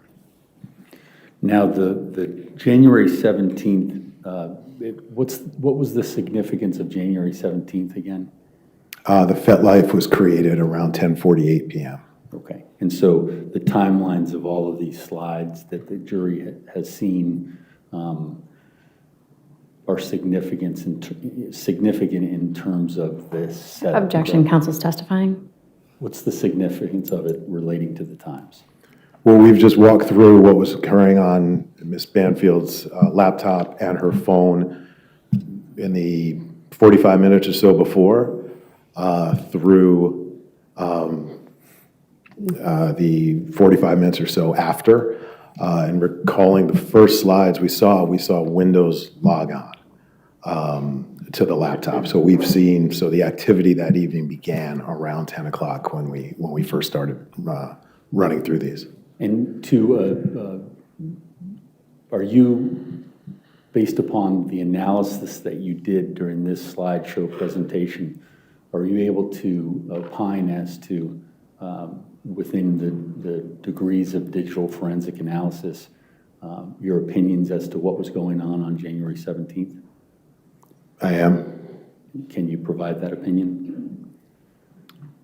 So, again, revisiting the originating slides, we saw a log-on with Ms. Banfield's security identifier to her profile, at least on her laptop, around 10 o'clock, joining the Wi-Fi, which our computers do automatically. Immediately, we went into her email account, or the user of the device went into her email account, and then we started seeing other activity. We saw the alleged suspect Gmail account be logged into, and then we were back into Ms. Banfield's Facebook account where we viewed an image, a picture, the digital image. That image was then downloaded, and these are all happening within either seconds or a minute. That downloaded image was brought to the device early in the 10 o'clock hour, I think around 10:05, and then we saw, 30 or 40 minutes later, the Photos app opened up, an image edited, and that image would ultimately be uploaded to the FetLife account during the account creation. All the while on Ms. Banfield's phone, there appears to be certainly user activity. As Detective Miller said, context is hard, and we might need other corroborative data to see who was conducting that, but it's certainly unrelated. I think the website visit about Kristen Chenoweth has nothing to do with the scheme here at hand. So we can infer, and we do, and this is just one event in a timeline of many significant events, but we can draw inferences based on the totality before, after, during, and the content of who might have been operating. What I didn't see was a gap in time where a device that appears to be going in and out of accounts related to the scheme and not related to the scheme was exchange hands, like misappropriated. I didn't see any gaps of time where where somebody might be using a device and then go to the bathroom and the device would be taken, potentially somewhere else in a house, used by somebody else and brought back. I didn't see gaps here for this particular event where that either occurred or even could. Objection calls for speculation. All right, let's stay next this last part. Okay. Based upon the analysis, in terms of the statements that you're making, what are your conclusions? I didn't see anything here that indicated loss of control of the device. I'm not able to say who was in control of the device for the entirety of this period, but I did see inconsistencies in that the usage was not confined just to the accounts related to this investigation. In this case, that would be the suspect alleged Gmail account and the FetLife account. So interspersed with that, I saw personal account usage with Ms. Banfield's accounts. All right, thank you. Mr. Klitsky?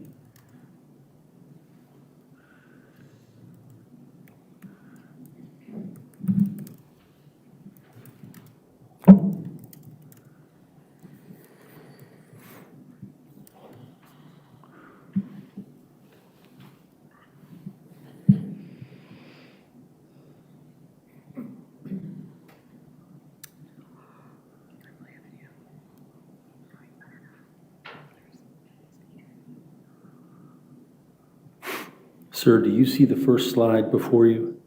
I do. Okay. And this, what's the topic that we're dealing with in terms of this particular piece of evidence? So this is a snippet of a video interview with Ms. Magalhães. I believe in this particular clip, she's answering a question about the Telegram account creation and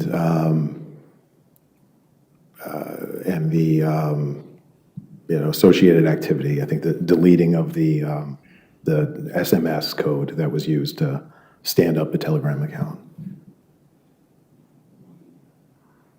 Your Honor, I'd identify this as defense 155 and move this into evidence. Objection, hearsay. All right, I'll sustain as to hearsay.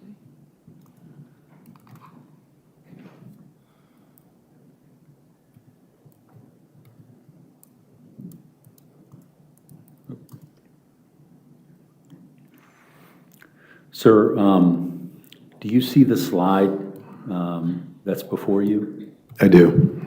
And what, if anything, what does this say? Or what, I should say, what's the significance of this in your digital forensic analysis? So this was recovered from Ms. Banfield's cell phone, and it is the Telegram 2FA code, I think the two-factor authentication code that was described in testimony. Okay. And, Your Honor, I would, I've identified it as 155, 156? 156. I'd move that into evidence, Your Any Honor. objection to 156? No, Judge. All right, 156 in evidence. Okay. And, sir, what's the significance of this particular artifact with regard to the issue of the Telegram setup?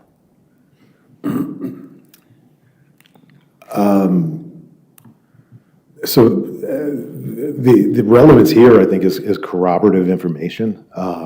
Lieutenant Giacchio spoke about that yesterday, and it's important to discern the veracity of witness or co-defendant statements or testimony.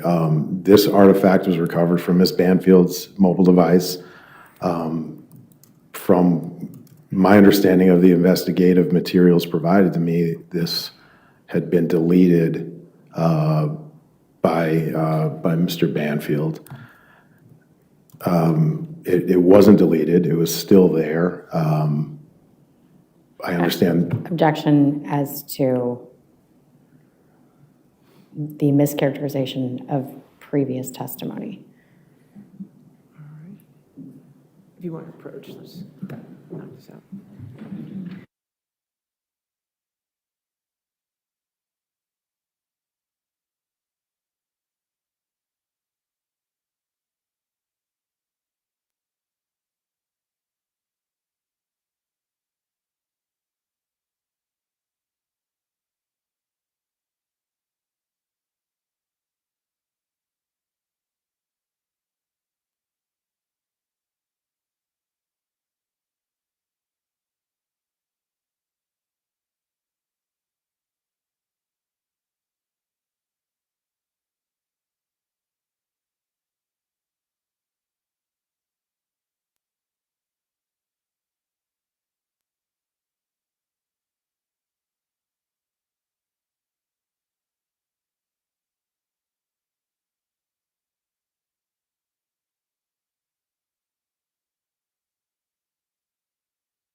talk slow, my computer's restarting.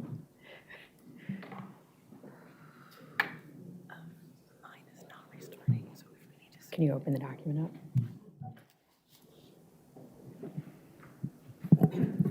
I just think that's actually being in drive. Should. And sir, going back to this artifact, this was related to, I think you said, the Telegram setup and the two-factor authentication? Correct. Okay, and what's the significance of that in the context of the Telegram setup? That is still present on Miss Banfield's phone. Okay. Is that significant that that would be on her phone? To me, it is. Okay, and in what way is that significant that the notice of a two-factor authentication? The notice itself, not much. Its continued existence is of note because I find it inconsistent with the theory of the case. Okay. Your Honor, I'm going to move on to. Sure. And I'm sorry, 157. 157. And sir, can you identify these artifacts? And is this a slide that you created? I can, and it is. And it's based upon your digital forensic analysis? Yes. Okay. Your Honor, I move that in as. Any objection? No. Okay, 157.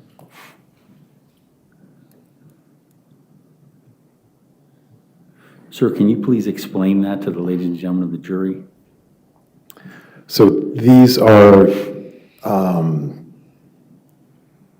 believe, the four most recent text messages from Ms. Banfield's device over this time period. So from, late evening or night of February 18th, 2023 at around 10 p.m. through the morning of the 19th at around 10 a.m. So at 9:58 p.m. on the 18th, we have a message exchange with who I assume is a coworker based on the contact name. But at 2:19, so after midnight at 1:37, and again at 2:07, we have two FA codes, one of which is the Telegram code we just looked at on the prior slide. But the one before that is a signal verification 2FA code. A signal was not used as part of this, alleged scheme. But to me, it's informative that other secure messaging apps were experimented. At least it appears the user of this device experimented with others.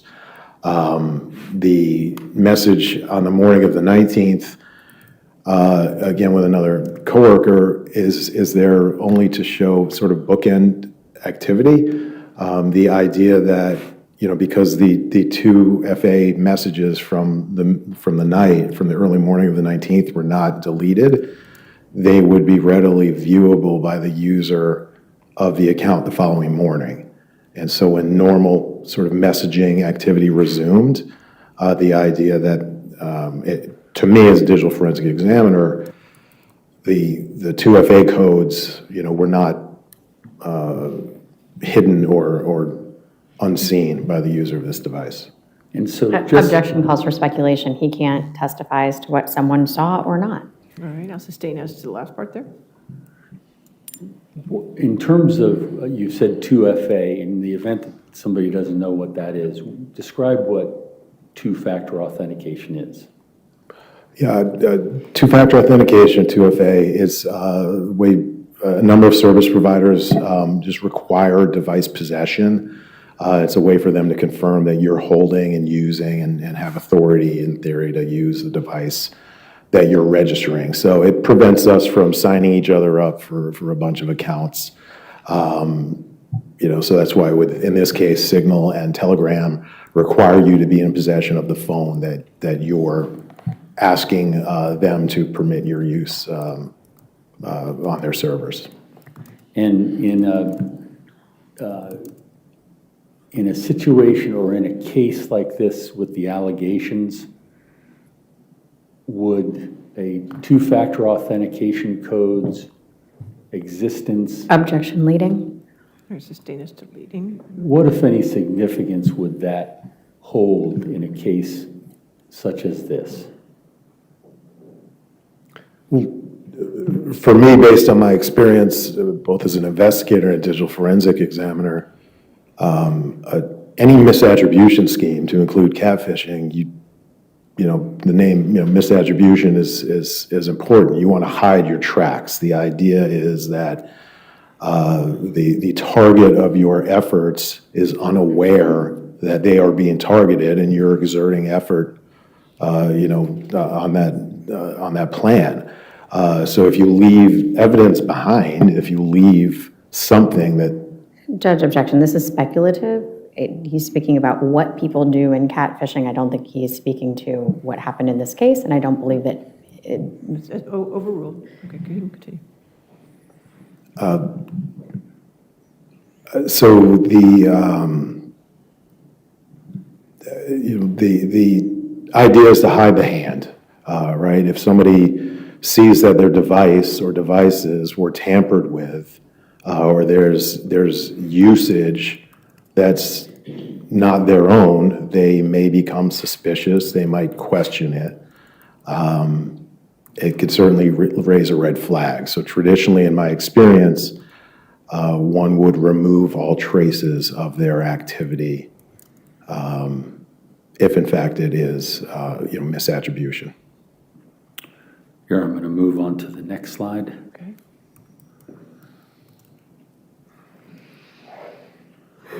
And Your Honor, I would identify this as Defense Exhibit 158. All right. Any objection to 158? no. Thank 158 you. in evidence. Sir, do you see that slide? I do. And can you explain the significance of this analysis and this slide to the ladies and gentlemen of the jury? These are unrelated, but I felt informative activity from Ms. Banfield's phone, again, from the day before and the day after. These are other user verification codes or 2FA codes for Microsoft and PayPal, things not related to the scheme. But they tell me that the user of this device was familiar with the codes, knew what they stood for, and was unlikely to ignore a message that Objection contained... calls for speculation. All right, I'll sustain the last part, speculation. Okay, sir, can you just explain that in a way that doesn't cause you to speculate?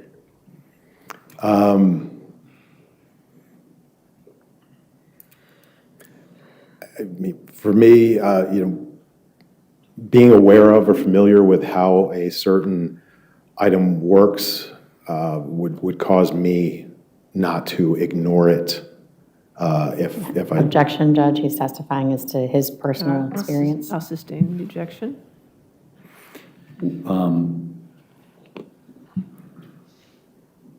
In terms of two-factor authentication, how does that reveal itself on phones and devices?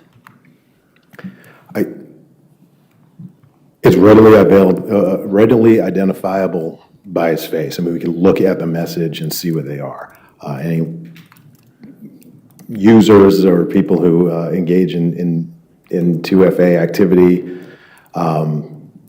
typically can identify them when they pop up. Thank you. Your Honor, I'm going to move on to the next slide.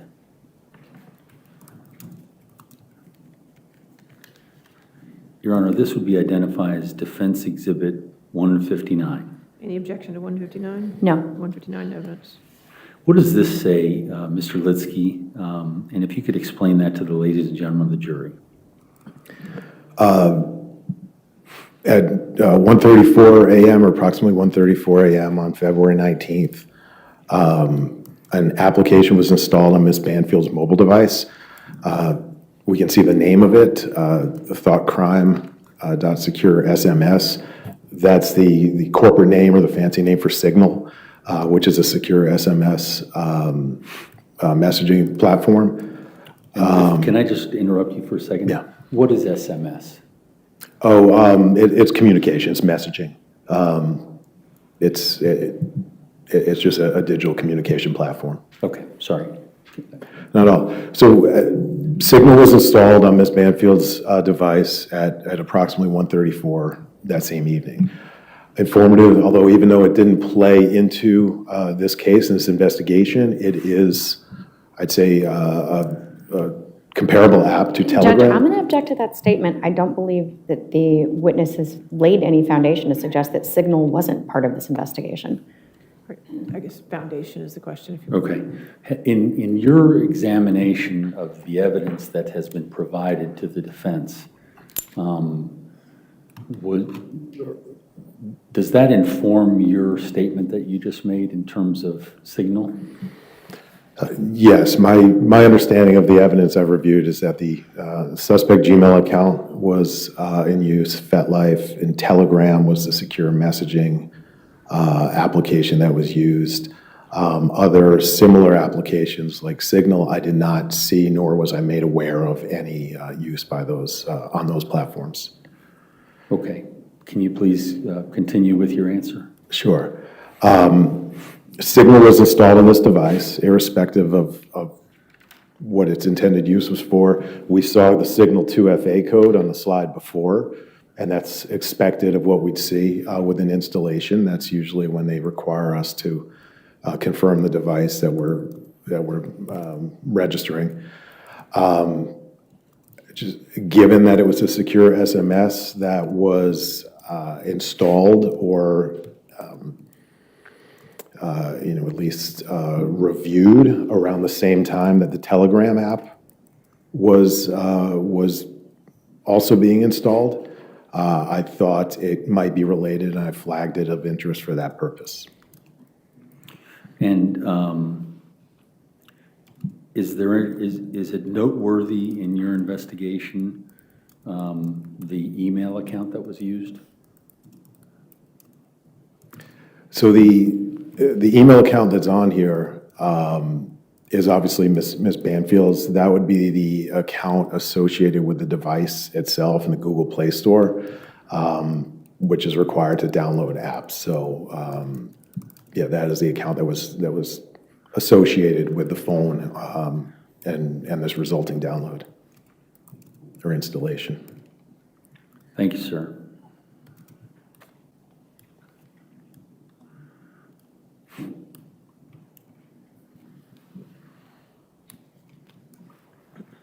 Your Honor, may I approach? Yes, sure.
Sir, I'm going to ask you to look at the slide before you, and that will be identified as 160, 160.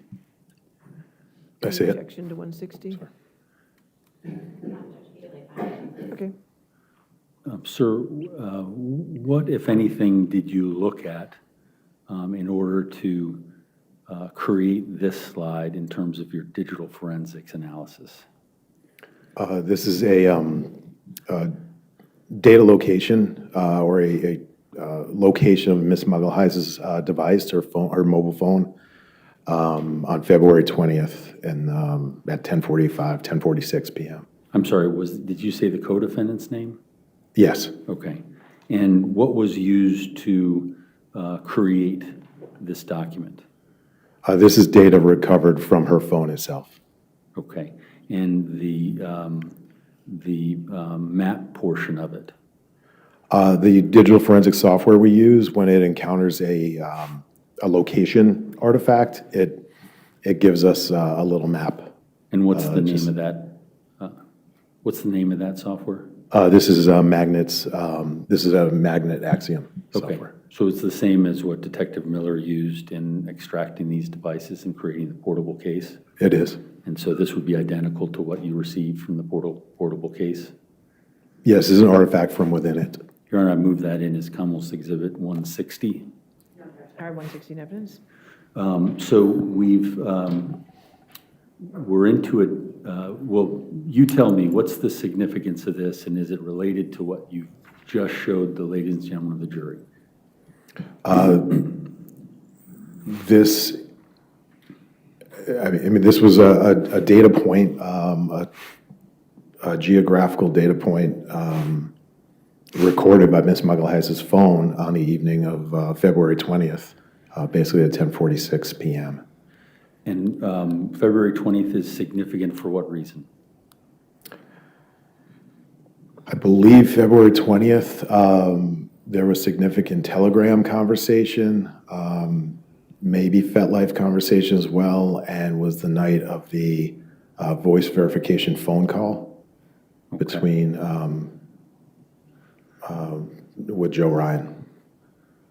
Your Honor, I move that in as, oh, I think I may have already done that. Yes, thank you.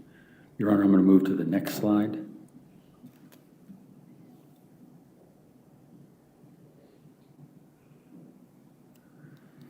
Sir, can you identify this slide and the significance relating to what you've just testified to? This is part of a production I'm sorry, this is a login to Ms. Banfield's, her true name Gmail account from the Banfield residence, also on February 20th, 2023 at 10:58 p.m. Okay, and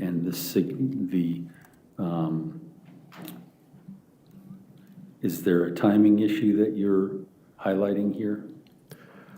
Well, on the prior slide, I think it was 10:46 p.m.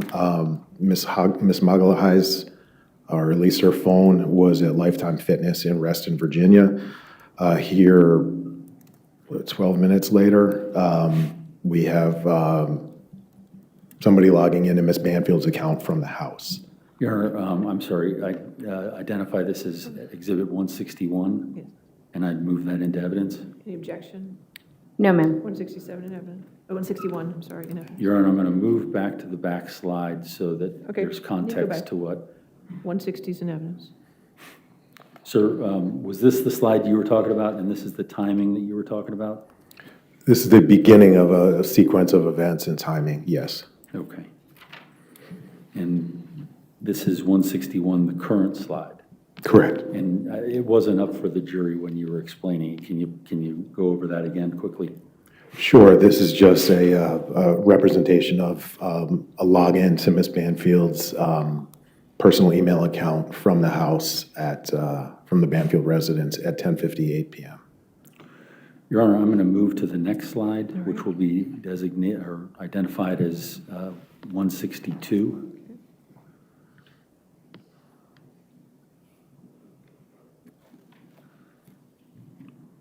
Sir, do you recognize this slide? I do. And what was it that you analyzed to arrive at the information that's on this slide? This is a geolocation artifact from Ms. Magalhães' mobile device. Your Honor, I move that in as Defense Exhibit 162. Any objection? No, thank you. 162 in evidence. Can you explain for the ladies and gentlemen of the jury the significant aspects of this and why you created this slide? So on the previous slide where we saw a login to Ms. Banfield's email account from the residence, essentially at the same time at 10:58 p.m., It appears Ms. Magalhães was on her way back from the gym, or she was at least mobile. She's no longer at Lifetime Fitness in Reston. She's now just on the surface streets in and around Reston. Okay, and do you have any sense of the distance to the house? I think it's about a 15 or 17-minute drive, point to point from Lifetime Fitness in Reston to the Banfield residence in Herndon. Anything else about this slide? Nope, it's just her location at the time. Your Honor, I'm going to move to the next slide. All right. And is this a slide that you created relating to your digital forensic analysis? It is. And Your Honor, I move this in as Commonwealth's or Defense Exhibit 163. Any objection? No, ma'am. 163? Sir, can you explain for the ladies and gentlemen of the jury what the significance of this slide is relating to February 20th, 2023? Sure. This is data from two records. The top, sort of larger font, which is not done for any purpose. It's not large for any other purpose or any significant purpose. This was Brendan's. I guess it's a swipe, but here his entry to the Lifetime Fitness in Reston on this evening. So they had him, swiping in or arriving at 9:18 and 33 seconds. The lower three lines are from, I believe, a T-Mobile record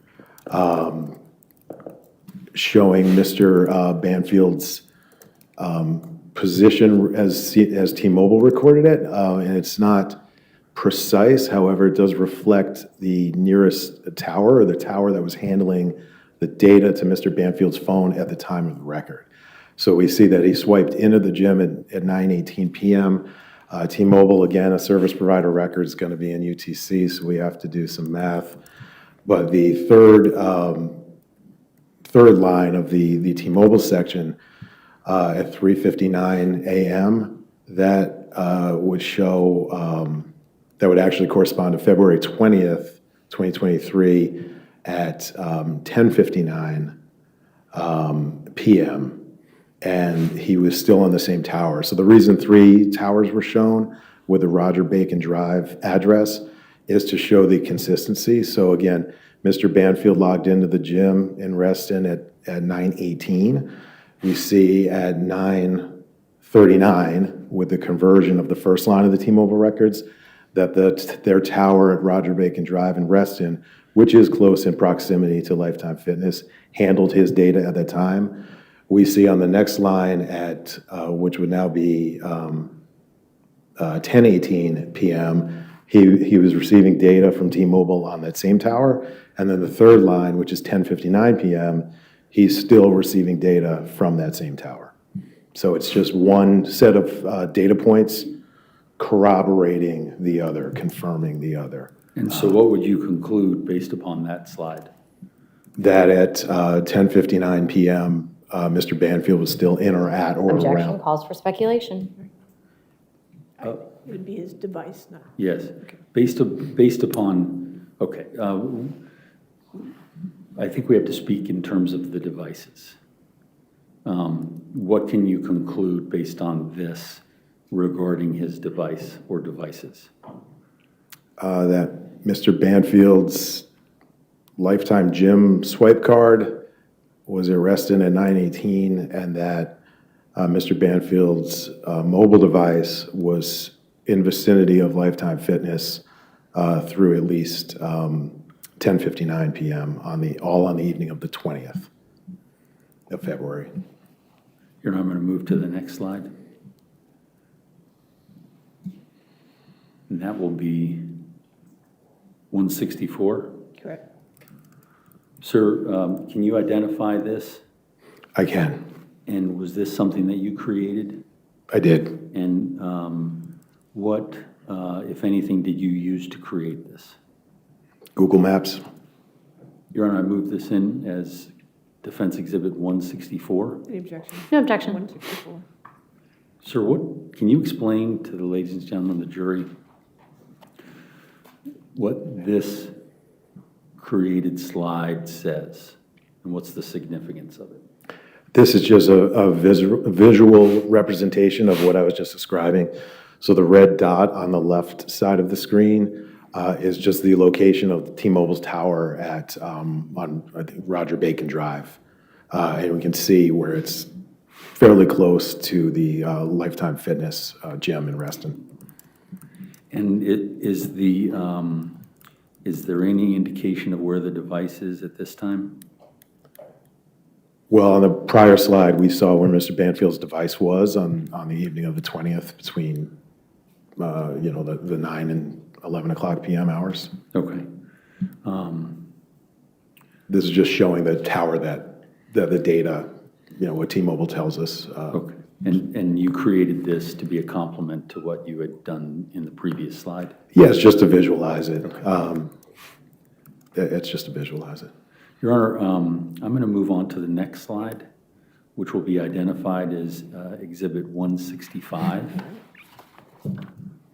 Now, sir, do you recognize this slide? I do. And is this something you created? It is. Your Honor, I move this in as Defense Exhibit 165. Any objection? No, thank you. 165. Sir, if you can explain to the ladies and gentlemen of the jury, what's the significance as it relates to February 20th, 2023? This is another geolocation point from Ms. Magalhães' mobile device. And what does it tell us? So this is an artifact from 11:06 and 50 seconds p.m., so 11:07 p.m. And this is what, so Ms. Magalhães had an Apple iPhone, and one of the things that iPhones do is they create significant location visits for us.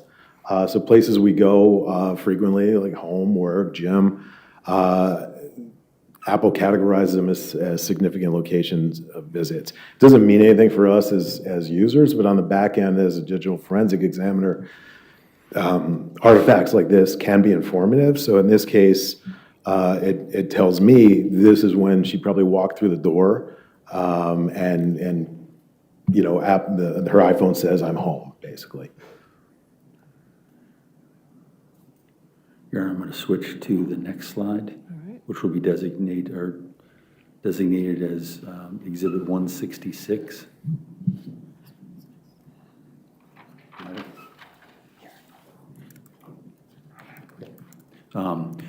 Sir, what is this artifact? This is a login to a website, a commercial website. And what's the commercial website? It's anova.org. It's an ananova.org website. And what's the significance of having this artifact? So this is from Ms. Banfield's computer, and I'm aware from the details of the investigation that she worked at Anova. And is the time significant relating to this investigation into Telegram? It's related to the investigation. I'm not sure Oh, I'm sorry. specifically to Telegram. What's the significance of this? Well, again, this is there was significance of this date. There are events relative to this date. So what I'm trying to do is determine attribution by looking at all the devices and everybody's location to the extent I can figure it out. So this is just another artifact as we're walking through this evening. This is also at 11:07 p.m., closer to 11:08 p.m. Maybe within a minute of Ms. Magalhães, or at least her device, arriving home. Now, in terms of, you used the term attribution, I think Detective Miller used that term as well. Is that a term of art in the digital forensics world? Seems to be a goal we're frequently chasing. Okay. So how would you describe it in kind of plain terms for me and the ladies and gentlemen of the jury? Sure, as Detective Miller said, it's tough for us without a video or being there to put any one of us behind the keyboard, so to speak. Who's holding the device? Who's actually manipulating the data? And as he also pointed out, other informative data points can be helpful in providing context and providing corroborative information. Just by way of an example, in this particular case, we have 3 people. Or in any case where if we have 3 people, unsure who's using a device, if 2 people can be confirmed out of the house and when activity on a device occurs within the house, by relative easy deduction, we can then use those external data points of confirmation of the 2 people out of the house to confirm or conclude that the person in the house was responsible for the data. There's not much, it doesn't get much easier than that. That's an oversimplification, but that's a goal. How crucial is the time stamp of these artifacts with regard to your investigation into these types of investigations? It can be quite crucial. The amount of time, for example, in this investigation, there are allegations or claims of device removal as part of the scheme to facilitate the scheme. So, is the timing based on the artifacts facilitate that? Is there enough time for a device to be removed from somebody who's active on one and then be used for any purpose by somebody else without them knowing it, right? I mean, it's one thing if, we take a shower, if it's a 10 or 15 minute gap, that might lend enough time for a device to be removed, used, and put back. Judge, objection calls for speculation. All right, I'll Okay. I think we've probably gone where we need to go on that. So I'm going to move on to the next slide.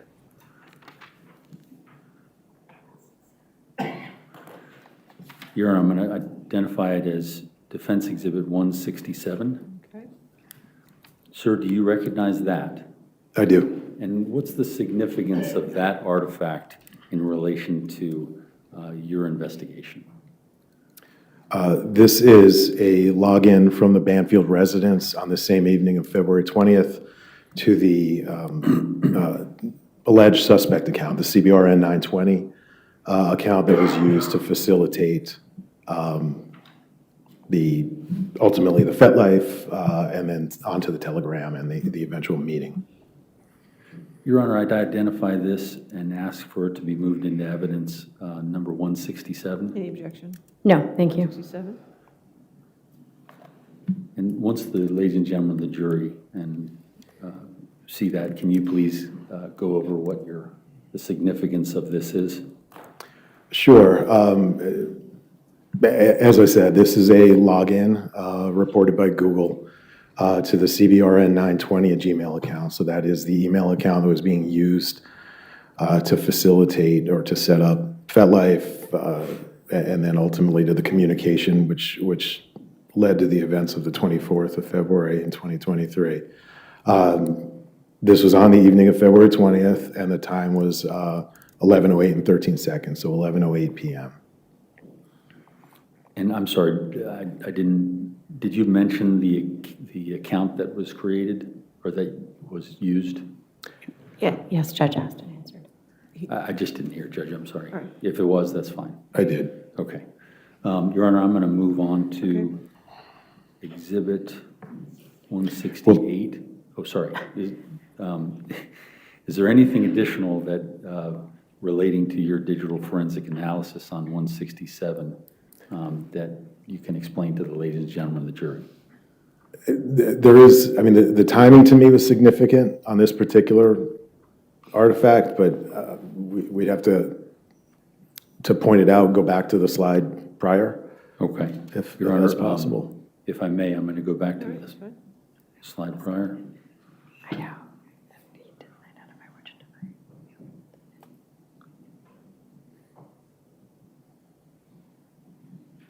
Your Honor, can we publish that to the ladies and gentlemen of the jury? Right. Judge, I don't believe it's been admitted. Excuse me? I don't believe it's been admitted. This, oh, I thought this was the one prior. 160. It is. No, that's He didn't. 166. Oh, Oh, sorry. Wrong way, I think. My big fingers. no, you had it. No, going backwards, sorry. This one. No, forward Sorry. one. Now you go forward one. Pressing too hard. All right, stop. Okay, sorry. You were saying to the ladies and gentlemen of the jury, They know. Is this one in? 166 is not in evidence. oh, Your Honor, move it in as, 166, no objection. Okay, there we go. Now they can look at it. okay, now we have context in terms of what you're saying. I apologize. Please explain for the ladies and gentlemen of the jury the significance of this, and then hopefully I'll move forward to the other one so you can talk about that as well. Right. So this was, again, from Ms. Banfield's laptop, the Lenovo laptop. And this is an Innova.org website, a VPN, so that's a remote access to the Innova website where she worked. And this was on the evening of the 20th at 11:07. And this ties into what we were talking about earlier, the sequencing and the window. So the time of this particular access was 11:07 and 49 seconds. I know I've been rounding up and down and saying 11:07, 11:08, but this one's important to go granular. So we have this one at 11:07 and 49 seconds, and now if you could, sorry, jump to the next one.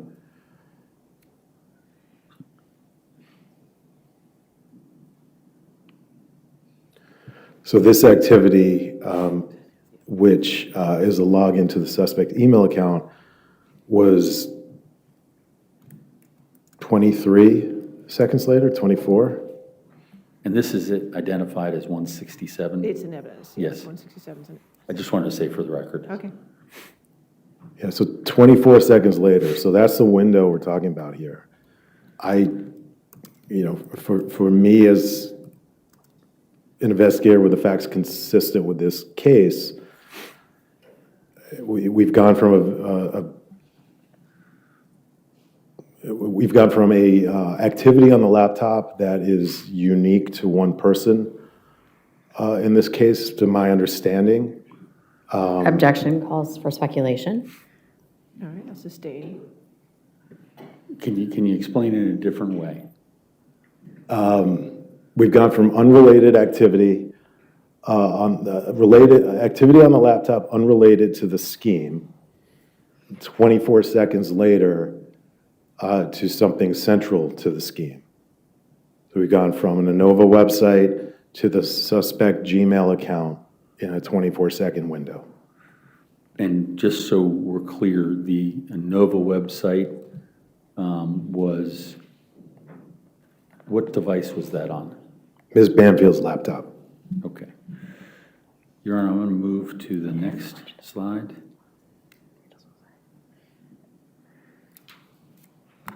This will be Defense Exhibit 168. Yes. Okay, thank you. Sir, what is this artifact?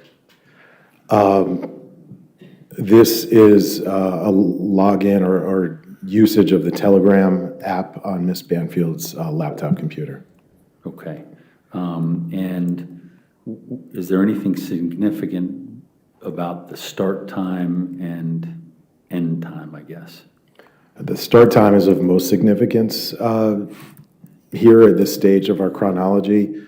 It's at 11:09 and 12 seconds p.m. Your Honor, I'd move that in. Any objection? No, thank you. 168.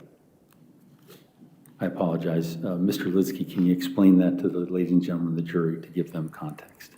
Sure. This is the Telegram app in use on Ms. Banfield's laptop at on 2/20/23 at 11:09 and 12 seconds p.m. So now 59 seconds after the suspect Gmail account was in use, also from a Windows device at the residence. Your Honor, I'm going to move to the next slide.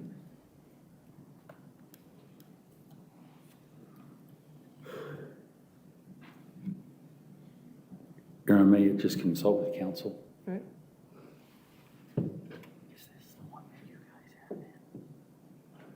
Are you asking if we even tell them yet? Well, we just tell them we admit so far, but did we put the whole thing in? Yeah, we put the whole thing in. We put the whole thing in, so. We moved in everything, the whole document. I'm not necessarily just trying to have it, it's already admitted.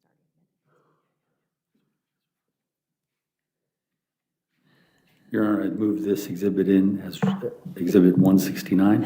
Any objection? Just confirming with counsel that this is extracted from our previously Your admitted previous exhibit of all of the Okay. messages. No All right, so objection. 169 evidence. Thank you. Sir, what is this? These are the Telegram messages between the account purported to be used by Ms. Banfield and Mr. Ryan. And does that coincide with what we previously saw? Yeah, these are just a subsection of the messages exchanged on these two accounts. This relates to the time period that we're reviewing currently. So this is February 20th, 23, beginning, the first blue bubble on the left is at 11:17 p.m., and then 11:18 p.m. for the green, and then later at 11:18 p.m. for the next blue. Your Honor, I'm going to move on to the next slide. All right.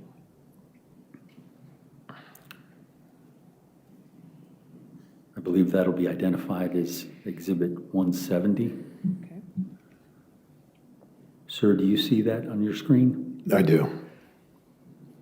And, excuse me, what's the significance of this item?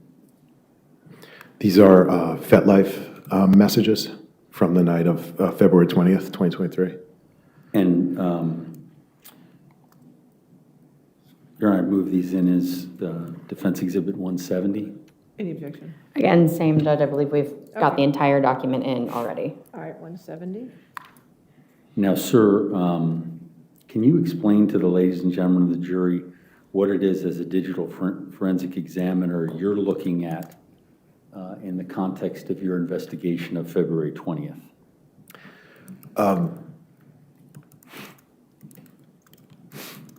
Sure. Well, again, on this particular date, we have some key events. On this particular, at this particular time, we've got key device usage or potential attribution and location information for the three people central to the investigation at this point in time. That's Ms. Banfield, Ms. Magalhães, and Mr. Banfield. This is a subset of the FetLife records that we've been talking about. This is particularly for this evening at this point in time, and these are only the outgoing messages from the account purported to be used by Ms. Banfield. So these, if the messages don't make sense, it's because you're not seeing the entire conversation here. We're just looking at the outbound responses from the account in question relative to this discussion. And the name at the top there, what's the significance of that?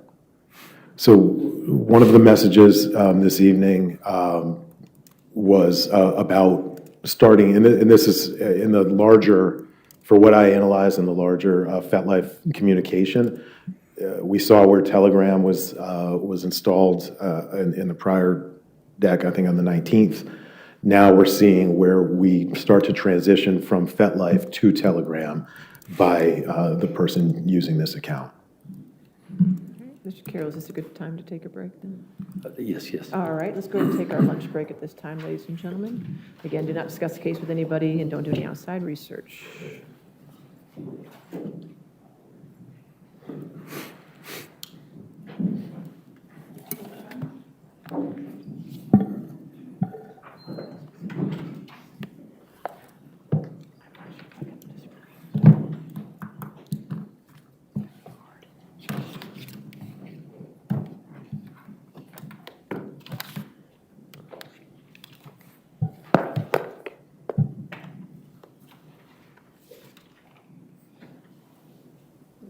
Again, sir, since you're still testifying, do not discuss the case with anybody to include the defense team.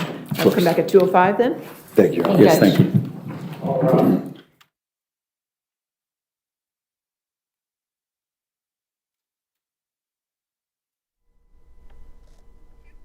All right, you have been watching the Brendan Banfield murder trial here on WUSA 9+. Thank you so much for staying with us. We have been reading your comments. We've been hearing from so many of you, and I appreciate that. And I do want to start by saying if you do have questions about anything that's been going on in this trial, you can text 202-895-5599. Now, I would like to introduce the lovely woman sitting here next to me, Janine Driver. She is a body language expert.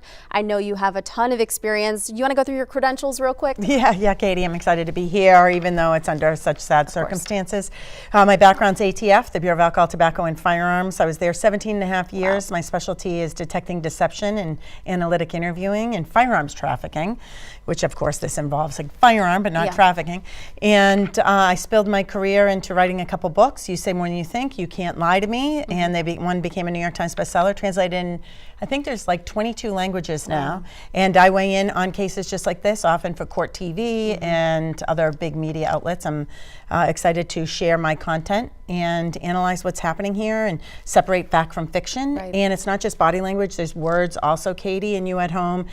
It's called statement analysis. There are certain words that people say that have hidden meaning, and so we'll peel that back. And I'm going to talk about, I already just was watching the au pair, Juliana, a second ago, and we're going to talk about hand gestures. We're going to talk about, even we saw Brendan just now in court. We saw him doing a chin grab pose, which I found that was very interesting. Okay. When we grab our chin, we're about to win. It's a sign that people have a little too much confidence maybe in the moment, or they're faking confidence. So it's going to be interesting to pull back the layers here in the case, and I'm open to answering any questions that people call in for you and take it from there. Yeah, we're looking forward to getting some of those